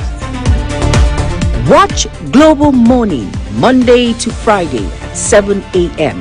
Saturday and Sunday at 8 a.m. on Global Television.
New Imo is on the rise. In the beating heart of Owerri, business never sleeps. From sunrise to sundown, the wheels keep turning. And behind the scenes, vision meets action. Governor Hope Uzodinma's leadership has left the pages of manifestos to become real actions and achievements. Transformations that piece by piece feels like a miracle. But progress needs peace to thrive. And in Imo, we are not leaving it to chance. From land to sky to river deep, guardians are always watching, protecting dreams and opportunities. If you go to the quiet shore of Orashi Power, you will see the awakening of a hydropower roaring to electrify and energize a blossoming economy. The change is visible. The heartland of the East is under construction as new roads are threading together once forgotten places. Industry is humming again and communities are alive. At the center of it all, a digital revolution is rising. A new ministry with a new mission. Not just cables and codes, but capacity. 500,000 young minds trained each year to build a digital future. And as Orashi Power goes up, so does Imo, lifting with it the hopes of a hard-working people. A new Imo is on the rise.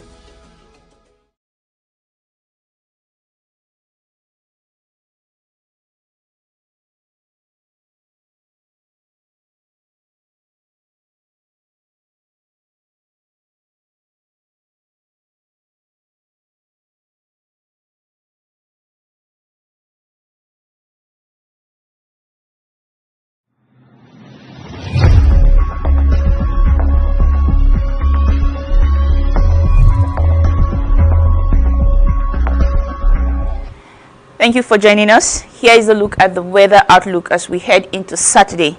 Dust haze remain the dominant weather condition across the northern cities and the north central region. However, higher concentration of dust particles are expected over parts of Taraba, Plateau, Kaduna, the Federal Capital Territory, and Niger State. While visibility is not expected to be significantly reduced, individuals with respiratory conditions are advised to take necessary precautions.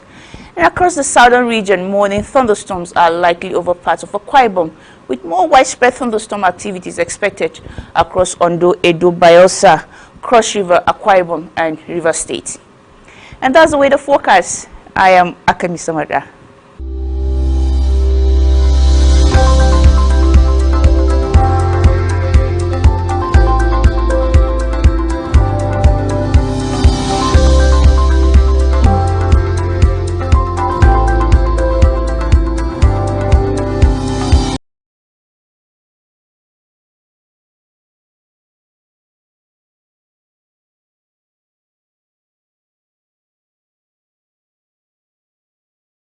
Wake up with Global Morning, your daily guide to what's happening and making the rounds. We delve into headlines, newspaper reviews, spot-on analysis, policies, current events, real talk, real issues that affect us all. From the latest trends to the debate, every topic, every angle, Global Morning is where it all starts.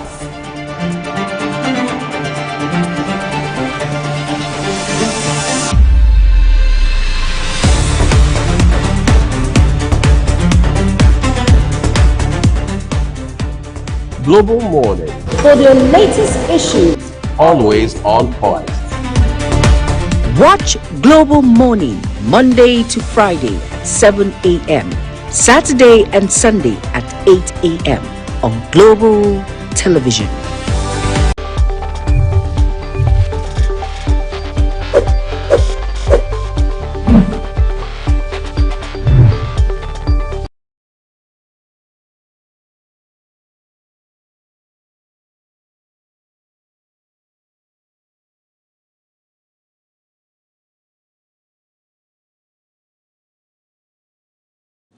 A very good morning, welcome again. It's still Global Morning, Weekend Edition, and we're having all of the fun, learning and getting to understand our country better. We just finished speaking to the president of Focus Africa Group as we talked about building resilience in Nigeria's economy, right? Let me bring my colleague in now, Sadia Yakubu.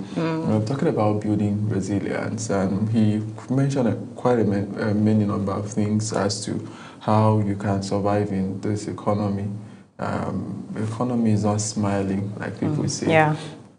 Right. You want to get a new accommodation, the cost for you to even see a space. It's a problem. It's a problem, and for you to have the money, places, accommodation we used to get for, let's just even say 300,000, now goes to over close to 1 million naira. Yeah. And most of the people's salaries have not been increased. And so about Nigeria's economy, and I know you stay in this economy. How has the economy been? It's not fair.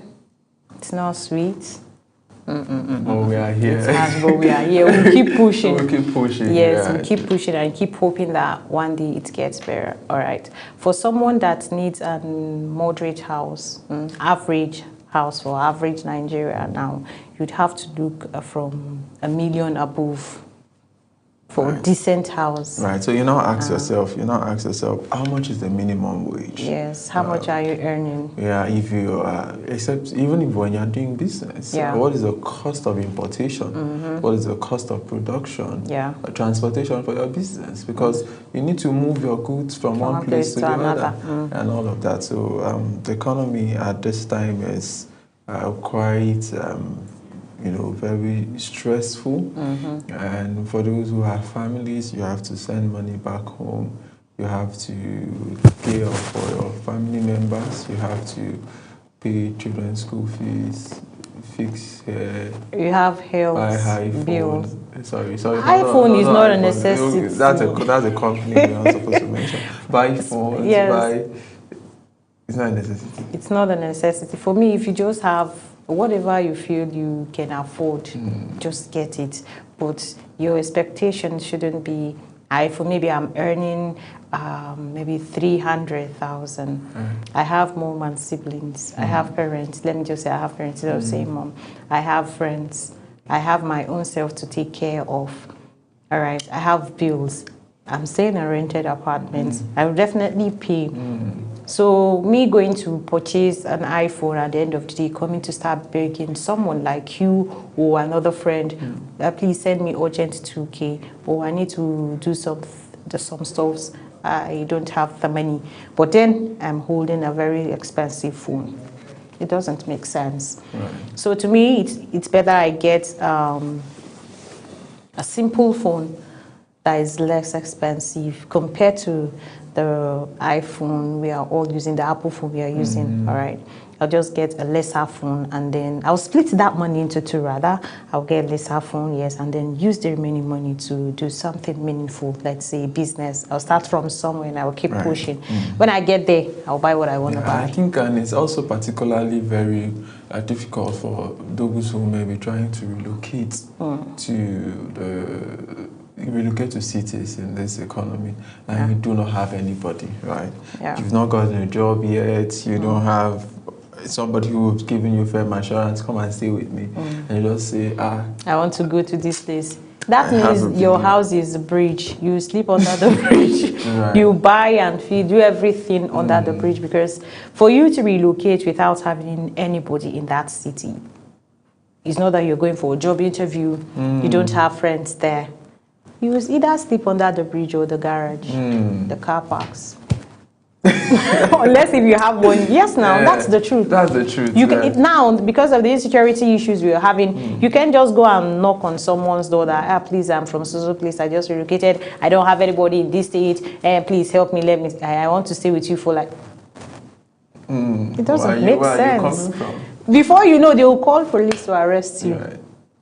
And then they'll say it's suspected bandits or suspected kidnapper.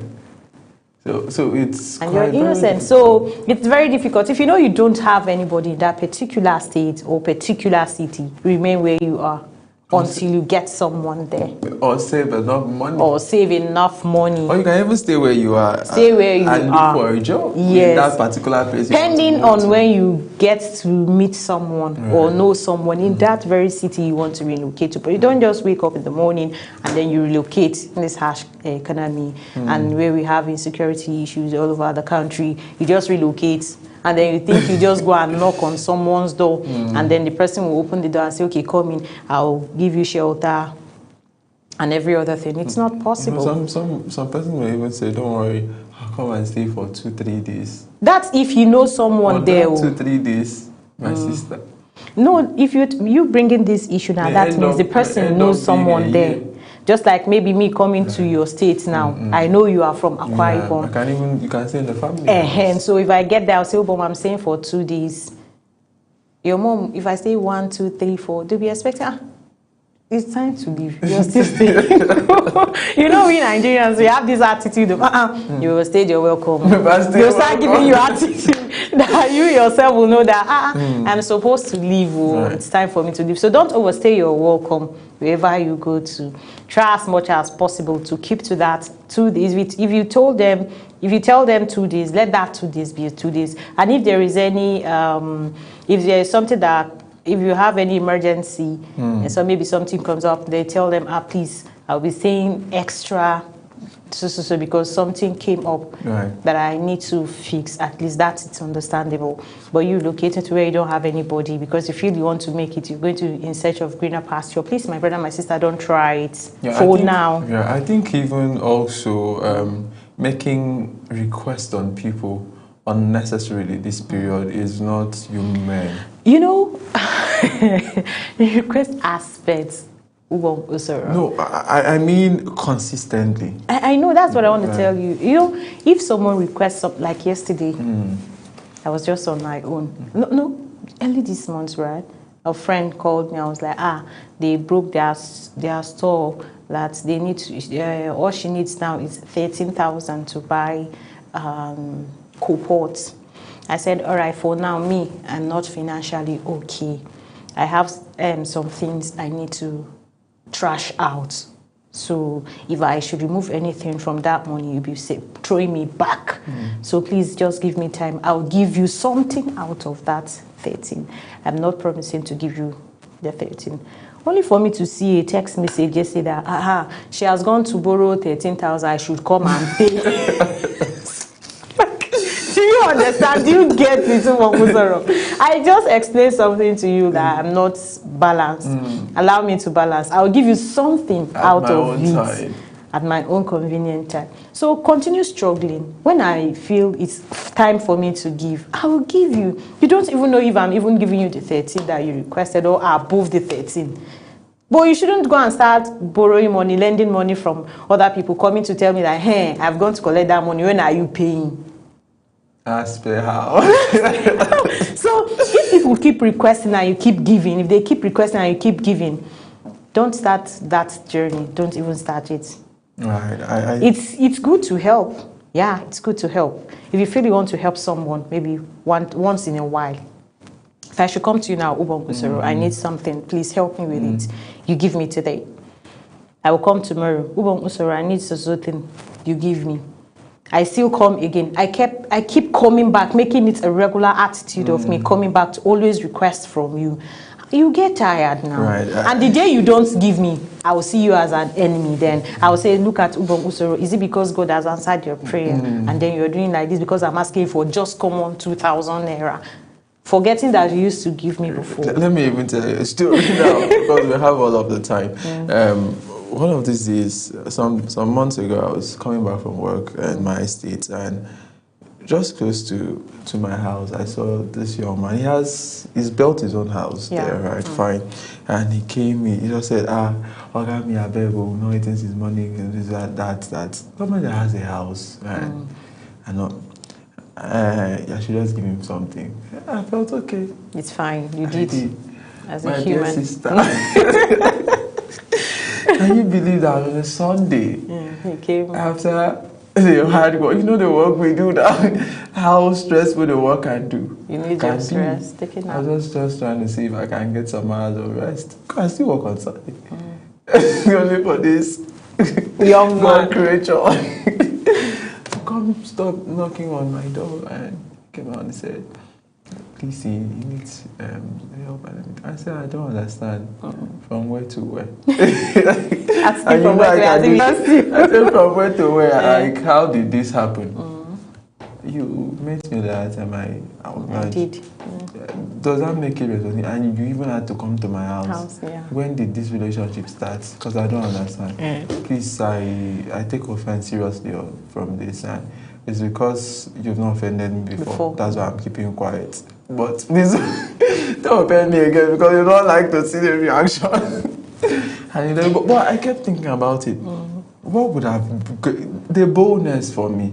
Yeah. The temerity for me. Don't worry, I did English. So I could use some adjectives. Please break it down. The effrontery for me. The indulgence for me. Professor Ubong Usoro. What level of dexterity? So that's a normal human being for you. That's an average. Some people are like that. Once they request for anything from you, you give them that first time. They see it as, they will keep coming back, and you must do it. Some might not even appreciate you. Some might not appreciate your efforts, your sincerity.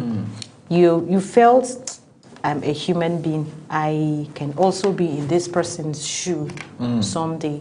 And so you offered that assistance at that moment. Some will take it for granted. The day you don't give, the day you don't help, that day, sorry, you're on your own. Right. That's another tohufu.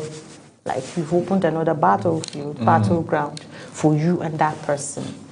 So please, whenever you seek assistance from anybody and they offer us, they also have their own personal problems. Everybody has challenges. We just talked about economic resilience. We all have our own. This economy is not smiling on anybody.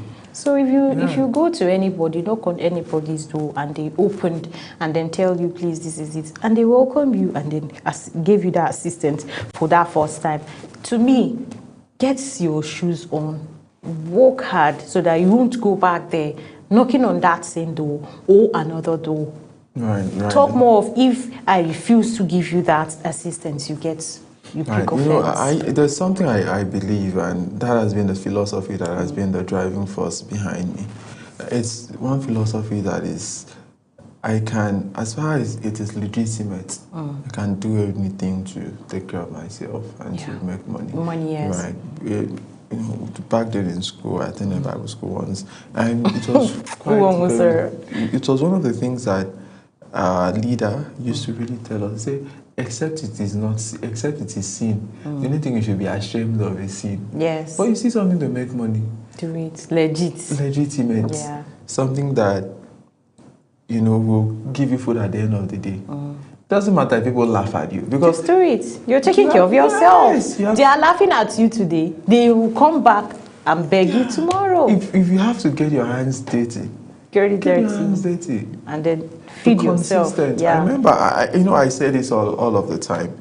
When we started broadcasting and all of the things that we've done, I wasn't the best. I wasn't. Right. Until today, I'm not saying I'm the best. I'm not. I know. But there's one thing I know that I have. Consistency and passion to show up.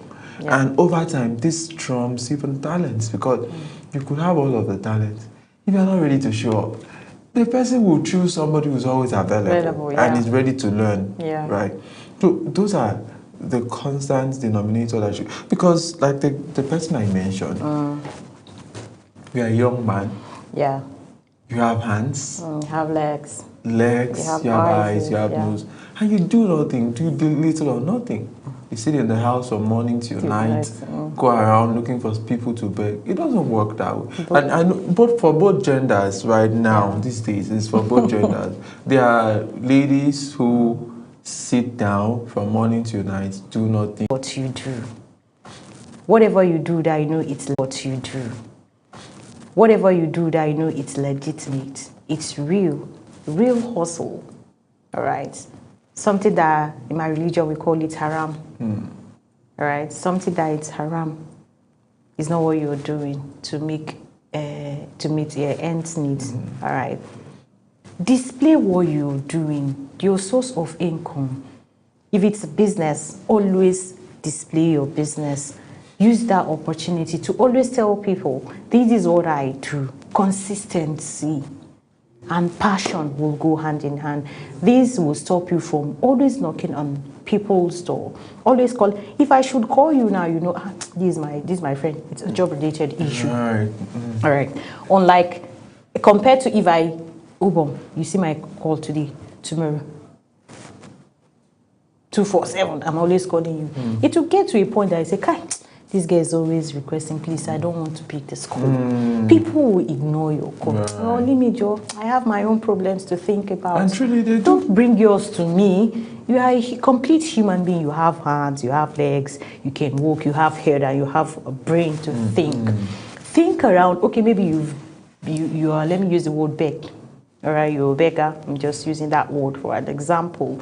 All right, maybe you begged for 2 weeks, let's say highest 2 weeks. All right, you've gathered something.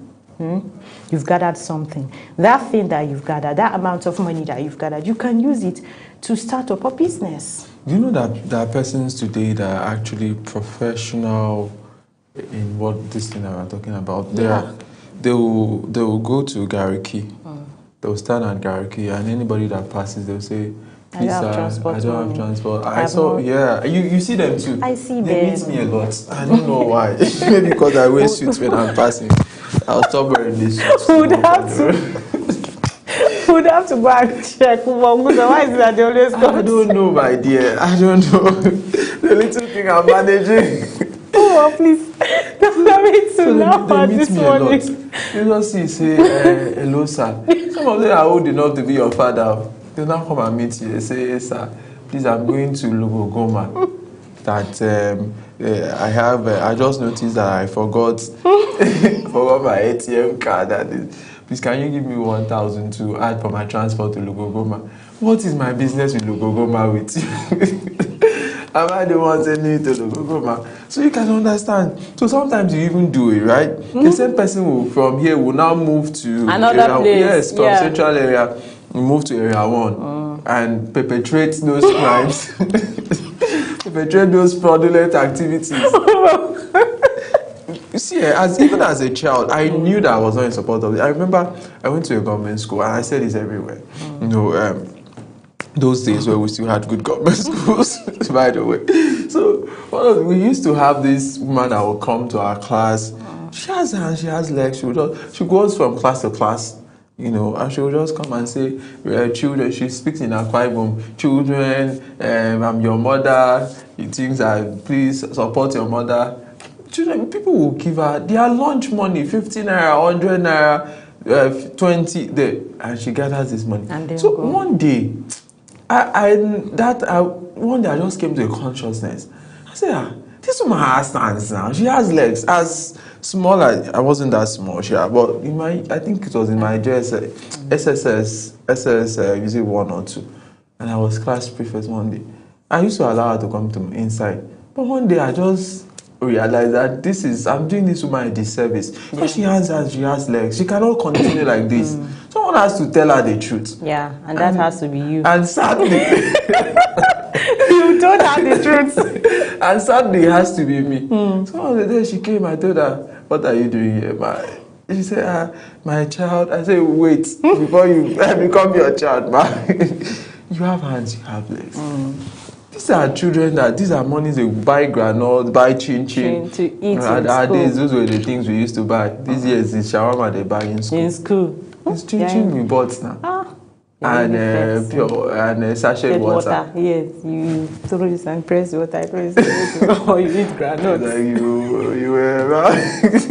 You understand what we're talking about? Yes. So you see, and I told her, no, you can beg in other classes. I don't have the permission to stop you from coming to this school to beg. But you see my class, you cannot come inside my class and beg as far as I'm class prefect. And she knows that when she cannot try it, I'll send her out. Say, no, nobody should give her anything. If you want to give her, go outside the class and give it to her. Let me know that you are not. The two of you are better of the same person. Because you are encouraging in laziness. Yeah. So you can imagine the school I went to, we had from A to J, JS1. So you can imagine that kind of school. JS1, A, B, C, D. And each of these is 50-50 students. 50 students. Well, yes, now 50 students JS1A, 50 students JS1B. To G. To J. I think I was in JS1. Well, that's a lot of money. No, we did free education. Like the 50 people persons in the class. Yeah, so she all can right, go so around. collecting 50 naira from each student. Let's even assume that it's even 20 students that can afford 15 naira to give her. So by the time she goes across the whole school, and she goes to another school, and she makes more than civil servants or people just going around begging. So people had to stand up to her and say, no, this is not proper. So I'm not a party to that. I'm all in, let's support somebody who's in need eventually, somebody who, because you too can be in need. But do not make it an habit. Regular habit. You ask some people, you say, what do you do for a living? You say, I'm a fine girl now. It's fine girl work. Yeah, I'm not a fine boy. But you are working. If I go to the house and say I'm a fine boy, I don't know anybody will answer me. Nobody would answer you. You will not answer me. No, you are my guy, so I will answer you. All right, let's, when we are taking the headlines for newspaper earlier, we came across one particular headline. I quit. Yeah. Sorry, sir, I quit. Let's quickly rush back to that paper, the Tribune newspaper, Saturday edition, where we have my chairman, I quit. Kano politician who resigned from NNPP with a one-liner explains action. Let's have the later. Like I promised before that, I'll bring that later for our viewers to see. So we have sample of that later. My chairman, I quit later, would come up the screen now. And then, there we go. Mohammed Inuwa. He even had to put, BSc, MSc, PhD in view from Bayero University, Kano. The world chairman, New Nigeria People's Party, NNPP. Downward. Ajingi local government area, Kano State, dated 23rd January 2026. Letter of resignation before the New Nigerian People's Party, NNPP. Mr. Chairman, I quit. Thank you for your cooperation. Yours faithfully. He signed and then his name on that. So this is a sample of the letter. So what do you have to say about this particular letter, Osoro? I think he decided to keep it short and simple. But for many on social media, it made... Yeah, especially for somebody who has a PhD in review. At least you've been a member of this. This is... Party. Even if you want to resign from a job, you don't just say, my MD, I quit. It sounds very funny. It's very, very funny. It's funny, yeah. That he can't stress it. He can't even tell you this is the reason why I'm leaving. Okay, no, I don't want to be a member or card carry member of the NNPP. I want to join the APC with Mr. Governor. No, he just went straight, I quit. I think that sometimes... For me, I look at it in two ways. One, it's funny, but the other side is also funny. Yeah. It's funny that, we could just laugh about it on social media and make fun. I quit. Yeah. But when we look at it content-wise, this is a resignation from a political party. And it's not, even if it's your village meeting, you owe them... Explanation? Maybe not total explanation, but you owe them some level of coherence. And say, okay, I've been a member of this party. This party has been good to me. Sometimes people burn bridges. You can leave a political party, it's within your rights. But how do you leave? Because if it is still this chairman tomorrow that you defect back. Nigerian politicians can defect at any time. Anytime. So you are going to APC today. Eventually, I think he's going to APC. He may also go back to NNPP. So if he has to defect back to NNPP tomorrow, will you not still meet the same chairman? Maybe he will still come back, Mr. Chairman, I'm back. So since where he was going, he said, Mr. Chairman, I quit. Then when coming back, you say, Mr. Chairman, I am back. Truly, that makes sense. And so if you want to resign from either your work or any political party of your choice to another political party, just state few reasons, few lines, maintain that relationship. Absolutely. Because as far as Nigerian politicians are concerned, like you stated earlier, I quote, they may still go back to that party. And it may still be the same chairman that you are meeting. So you still write back, I am back. Right. And then they'll feel like, does he think we don't know what we're doing? Yeah, and this is somebody who has a PhD in view. I think he's also a local government chairman. Okay, you should be above board. You should show example, right? Leadership is not just about if you were the chairman, if you had a child, and the child answers you this way or speaks to you this way, very abruptly, very shabbily, very, you just, how are you? I'm fine. How was school? Okay. Fine. How would you feel? As a parent. Right. You are leaving, the political party is a family. These are people that you've had late night meetings with. These are people that you've shared so many things with. Absolutely. You want to live fine and good. It's within your constitutional rights. Even though I think otherwise. I think that there should be time frame that if you're a member of a party, you cannot live for maybe at least 10 years. Yes, yeah. So that any party you join, you know that you have at least 10 years to be there. So do you think that will work in Nigeria? I think that we will put it into law. Yes. It's going to be difficult unless manners from... I think if we can do it, it will stop all these incessant defections. And it will strengthen our political party system, because what is happening is that now the APC seems untouchable, right? Because Bola Ahmed Tinubu is president. What happens tomorrow? A lot of divergent interest. Yeah. People coming from the PDP who understands nothing about progressive ideology. People who've been in the APC that will claim ownership. A lot of interest. So how do we now stabilize the party? Because that's what happens with the PDP. They were in the ruling party, everybody were hailing them, and at the point the PDP had 28 governors. Yeah. As PDP governors. But what happened when they left power? Most of the PDP governors now have joined, then PDP governors now have joined APC, ADC, and other political parties out there. So, but if we had that law that at least 10 years, those ones that are governors now, they cannot leave until another 10 years. Yes, and by then they would have sat down to fix those problems in their house. Yeah. So now, in the moment there's a little problem in any political party, everybody leaves to where it is stable. Is this how to run a nation? Is this how to run a home? Like, if you have a problem with your wife, you leave the house, you not talk to her again. That's not how to run family. Or ending the marriage, going to marry another person. So you going to marry another person, you think that same problem will not reoccur. Right. How many persons can you marry in your lifetime? So we need to learn how to sit down and fix our problem. For me, it's funny, it makes news on social media, but the broader part of it, educational system. When you say you've done PhD, you are in view. Even though you really have to remind me that it's still an ongoing process. But when you say you've had a PhD, right, you are an expert in a field. People look up to you for knowledge.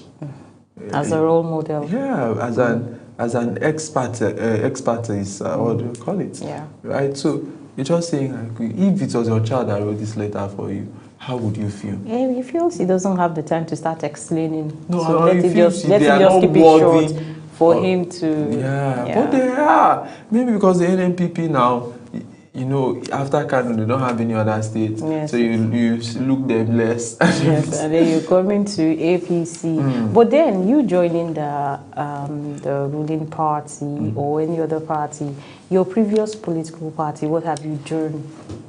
Have they achieved? What progress, what success have you attained in that political party before you jump into another party? Yeah. All right. So let's know if you're willing to work. If you're willing to give your best.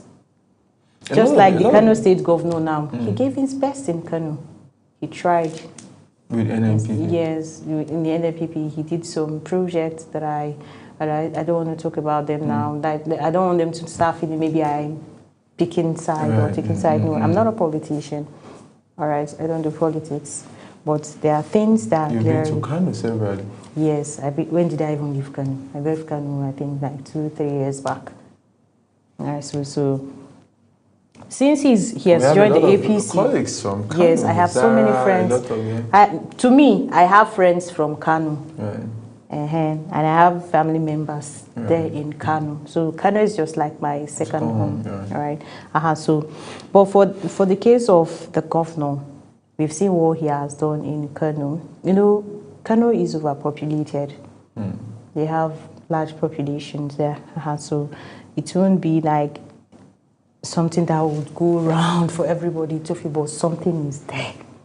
So him joining APC today would say, okay, since he did some good jobs back then when he was in NNPP, him coming down to APC, let's believe he will do more. Have something to offer.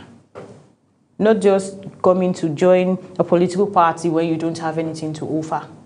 For me, I still, battle with the idea of winning an election on a platform, because we can argue all the ones that is this candidate that won election, but truth is that a lot of persons vote for candidates because of the platform that they are on. There are people that just come and say vote PDP, and they are voting PDP, they are voting PDP across board. That's credibility. It doesn't matter whether they know you, they don't know you, but they've known that party for a long time. That's because of the credibility of that party. Right. So there are people. So I feel that if you were voted into office, for instance, a lot of persons that won on the platform of the Labour Party, the 2023 general elections, all of them didn't win it because of their merits. No. They won it because of the influence of Peter Obi, right? And they got into Senate, they got into House of Representatives.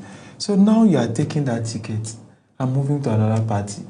For me, I feel it's betrayal. Yeah, if you're moving, you drop that post you're held in, what you got from the previous party, you drop it there. Then you go into this new party as a neutral person, like a normal person. And contest election again. But in Nigeria, my brother, this won't work. Yes. So, and even somebody said in one of my programs that even the political parties too, they know. Because they use these systems to also make money. Yeah. Some of them will just be there knowing that a day will come where somebody will come to them and ask them, give me tickets, and will pay them heavily. So there's also two sides to a coin. But let's go for a short break first. And when we come back, we'll definitely get to talk about aerobics and how we can exercise and the other topics that we have for this morning. Stay with us. This is still Global Morning.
All right, so welcome back. This is still Global Morning, and this is when we get to do some level of exercise. It's a weekend. Yeah, it's a weekend. I really did a lot of exercise before I came here this morning. Quite a lot of exercise. I woke up early for some exercise. The only exercise I did today was the trekking. I trekked for, I think, for like 2-3 kilometers down here. That was just the only exercise that I did today so far. So congrats. Yeah, and it's good. It's good for your health. It's good for your heart. It's good for your general body mass movement. You need to keep shaking your body. But what do you have for us today? Aerobic exercise. Aerobic comprises of swimming, walking, trekking, jogging as well. These are still aerobics exercise. So we'll talk about aerobics in general. All right. So aerobics is actually a type of physical activity that makes our heart beat faster and helps us to breathe more deeply. Let's do something. There's something you say. Wait. 1, 2, 3, go. In, out. It's also an exercise as well. So let's go again. One more. In. Hold it, so don't leave your breath. In, out. So how did you feel? Refreshed. So sometimes when you're bored or you're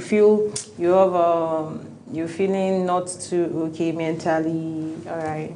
Stressed. Stressed. You just take a breath. Hold it and then you let it out. If we had all of the things, maybe you put me in the mood of exercise, I would have shown you. Do you know sit-ups? Or press up? Or whatever. Yes, I can do press up. I'll carry you on my back. Carry me on your back. You want to carry me on your back? Are you for real? Today, see, Nigerian women, most of Nigerian women, sometimes when we watch all these videos on social media, you see them watching one video, like a man carrying a woman and then like flipping her. Nigerian woman, I would just think, I say, even me, myself, you can't even carry me like this. Then you now see the man, you now turn and look at his wife. So are you looking at me like I cannot carry each other? Come on, let's not even know. I don't know. Thank God you say you don't know. Thank God. I don't know, but for you doing press up, then carry me on your back. This is not an American movie where we do. We have film trips. I hope you know. This is a reality. Real world, real life. So I don't think you can. While doing. But don't dare me. All right. But you're alive here now. Start doing press up so that I'll come on your shoulder and let's see how it goes. Okay, don't mind this here. You want to send me out of this world before my time. All right, so what is aerobics you were telling us? It's an exercise, type of physical activity that makes our hearts beat faster and helps us breathe more deeply, just like we've just done now. The word aerobic means with oxygen. This means our body uses oxygen to produce energy during these exercises. Examples of aerobics include walking, running, just cycling, swimming, skipping, and dancing, meditating. Look at someone and jogging. Which one do I like most? So we do like most? I like walking. Like walking. You know I like walking. Yeah, walking is fine. No stress, less expense, and then you see activities are usually done for a long period of time and involve large muscle groups. Aerobic exercise is very important for our health. It helps us to strengthen the heart and lungs, improve blood circulation, and increase stamina. It also helps in burning calories, maintaining a healthy weight, and reducing the risk of diseases like heart problems, diabetes, and high blood pressure. In addition, aerobic exercise improves. I won't even try it. I know you say I'm not ashamed. I'm saying it on the national TV. Oh, yes. Swimming is fun. I can't swim. I don't know how to do it. Maybe one of these is just go to... my life, I'm not sure I'll ever try that. No, you can wear, there are jackets you can wear, so you will not... I'm not doing it. We have walking, we have running, we have skipping, we have even dancing. If you try swimming, you will. It is something you can be doing every week. To some persons, they prefer swimming. Swimming is fun. Swimming is fun. You need to try swimming. I can run, I can walk, I can jog, I can dance. Then skipping you can dance. You can dance. So skipping as well. But no, let's talk about you can dance. No, don't talk about dance. I know you can dance. Don't talk about Yeah, me. you can dance. I know you can dance, my dear. Don't talk about me. If it's that one, I give it to you. You So can is dance. it cycling? I can also do this as Oh, well. you can cycle? Yes. Are you sure? Very, very sure. Are you still talking about the cycle of This recent? one now. Of recent? No, of recent. Yes, I can. And you can balance. You can balance the. Because of my size? No, not because of anything. Let me be sure, because I don't understand. Why are you saying and you are balancing? Can you balance the size? You're talking about my size. I'm not that big. I didn't talk about your size, so my dear. I'm not that big. I just asked you, can you balance? I can balance. We have some people that are plus size. Those that even if you see them they are more thicker. Who has a bicycle in this office? So that will give it a trial. Yes. Of course. If we can have one, I will find. Simon should have a bicycle. See money. He looks like somebody that should have. I don't think so. For now. I don't think so. You know him better. I know him better. I don't know if he has. Maybe he do come to the office with David downstairs or park it downstairs. He don't do. You've turned my show into a comedy show. Thank you. Yes, I'm a comedian. Okay, so skipping. Do you like skipping? I like skipping. I told you a few minutes ago that skipping, dancing, running, walking, about 2 years ago. Okay. I've not done that now. I think that's what I'll give you this. I'll get a skipping rope for you. Please do that. If you do it, just get it for me as a gift from a friend to a friend. From my guy to my guy. So you get me that and I'll do it. I'll even do a video and send to you so that you know that yes, I can do these things I'm telling you. Yeah, I'll get it. But the only thing I can't do is swimming. I can't swim. Swimming is nice. That's to you, Ubongo Soro, my guy. That's to you. But to me, I can't do it. You need somebody to take. You need to go for a swimming class. Truly, swimming is actually very nice. No. You know, when you are swimming, you put your energy, and it's not difficult to learn how to swim. I do watch movies. I watch documentaries of people swimming or during sporting and let's say competition. Swimming competition. I do see on screen, but I don't do it. You don't want to give a trial? I don't want to give a trial. Okay, so it is very good that you find time to do any of this because it helps your life. And okay, so we have somebody walking, we have somebody running, we have somebody cycling. So we either... Okay. Let's keep this to ourselves. I don't want to drag. I don't want to drag you that you come from water riverine area. Don't you would like what is it called swimming? Now I can. You understand where I'm coming from? You're coming from the riverine area. You just do like this. We're born in the creeks. So that's why. The creeks of Niger Delta. Destiny, thank you so much for this wonderful reminder. Yeah. Why would you like? I don't understand. So we like swimming. We're born into the water. Ubongo Soro. I think we need to baptize you so that you leave that water as so for persons who are very busy with 9 to 5s, right? Like a lot of us, Monday you're already looking at deadlines, looking to meet timelines. You could be very busy and you sit a lot. So it is very good that you get out time to do this. Go for walks in between. Especially, you know, there are persons that sit from 9 to 5, you are on your deck. It's dangerous. No, it's not good for you. It's not good for your health. Once in a while, stand up, take some walks, and you could decide to. It's not that every place you go, you book app to take you to where you are going. There are instances you would have to work. You have to trek. But then some person sees trekking like a softness or poverty. Yeah, that's the mindset. Yeah. Some person feel that if you are working, it means you don't have money, you poor people. No, trekking is good for you. Once in a while, you trek. And skipping, you could get a skipping rope, dancing, which I would really want us to talk about something, but because of time, I don't know if we still have time. I want us to talk about home training. Home training, we do not have the time again. We don't have the time again, but maybe in our next segment or we really need to talk about we'll talk about home training because we have some adults now that they don't have. I see them. I know they don't them. have trainings. We know them. You They know don't that. have trainings. They don't have good home trainings. Right. They don't have manners. You know, if you're coming out, if you're leaving your house, coming outside to either walk, they don't have manners at all. Absolutely. To either work, and Good where you're people. working, you're mingling with different kinds of human beings, all forms of human beings, coming from different parts of the country. For example, Niger, Akwa Ibom, we have Benue, we have Kebbi, we have Kano, we have other states, Ebonyi and other states, Edo states. So you see, once you're coming, you know that, yeah, these people I'm coming to meet are new sets of persons.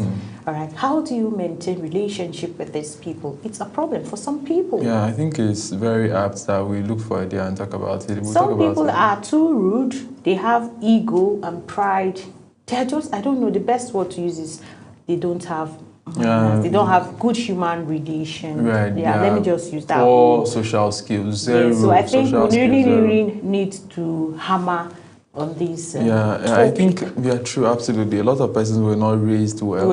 Either they were not raised well, or they decided to go against how they were raised. Because I know that in African homes, we almost got the same kind of training. Absolutely, respect to elders was predominant. Hard work. You were taught, for instance, if you eat, you have to wash your plates. Yeah. We were taught small things: wash your socks, wash your stockings. You know, teaching you how to man up and face the world yourself. Yeah. When you offend someone, you learn to say sorry. Yeah. Accept, and then say sorry and move on. Then manners in which you talk to elderly person, all right, someone that is above your age. We have manners in which the ways you talk to them, you understand? While growing up, we taught like that. So long as someone is not your age mate, you have ways you talk to them. Then someone that is your age range, that you within the same age gap, all right, or age brackets, all right. We have ways you talk to them as well, because we are all humans. Right, absolutely. All right, so maybe we don't have time again. No, we do not. So in our next duty or our next topic, I think we really need to talk about home training. All right. Absolutely, I totally agree with that. Because most especially for we women. For everybody. No, I'm just saying Because most especially. I'm saying most especially. Right. I know all of us, we all need this, both the men and my gender. But then my gender. This is your gender, Yes, because we'll get married, we'll give birth, and once a child misbehaves, they won't say the father, they'll say the mother. Okay, but for your gender, I'd love to still talk about your gender, but let's stop there for today. We'll do that when next we're coming back. All right, guys, this is where we get to end the program for today. It's been a wonderful and an exciting journey on Global Morning. My name is Ubongo Soro, and Sadia, this is where we get to sign out. All right, in case you missed any of the segment, you can just watch on YouTube using our Global TV NG, DSTV channel 365, and Star Times at channels 276. Hope you enjoyed the conversation we've had so far from 8 a.m. down to this very moment. Stay out of trouble, speak nicely to people. Don't forget, have passion for whatever you're doing, the legit business or legit job that you're doing. All right, my name is Adia Yakubu. Thank you. All right, so see you. Bye for now.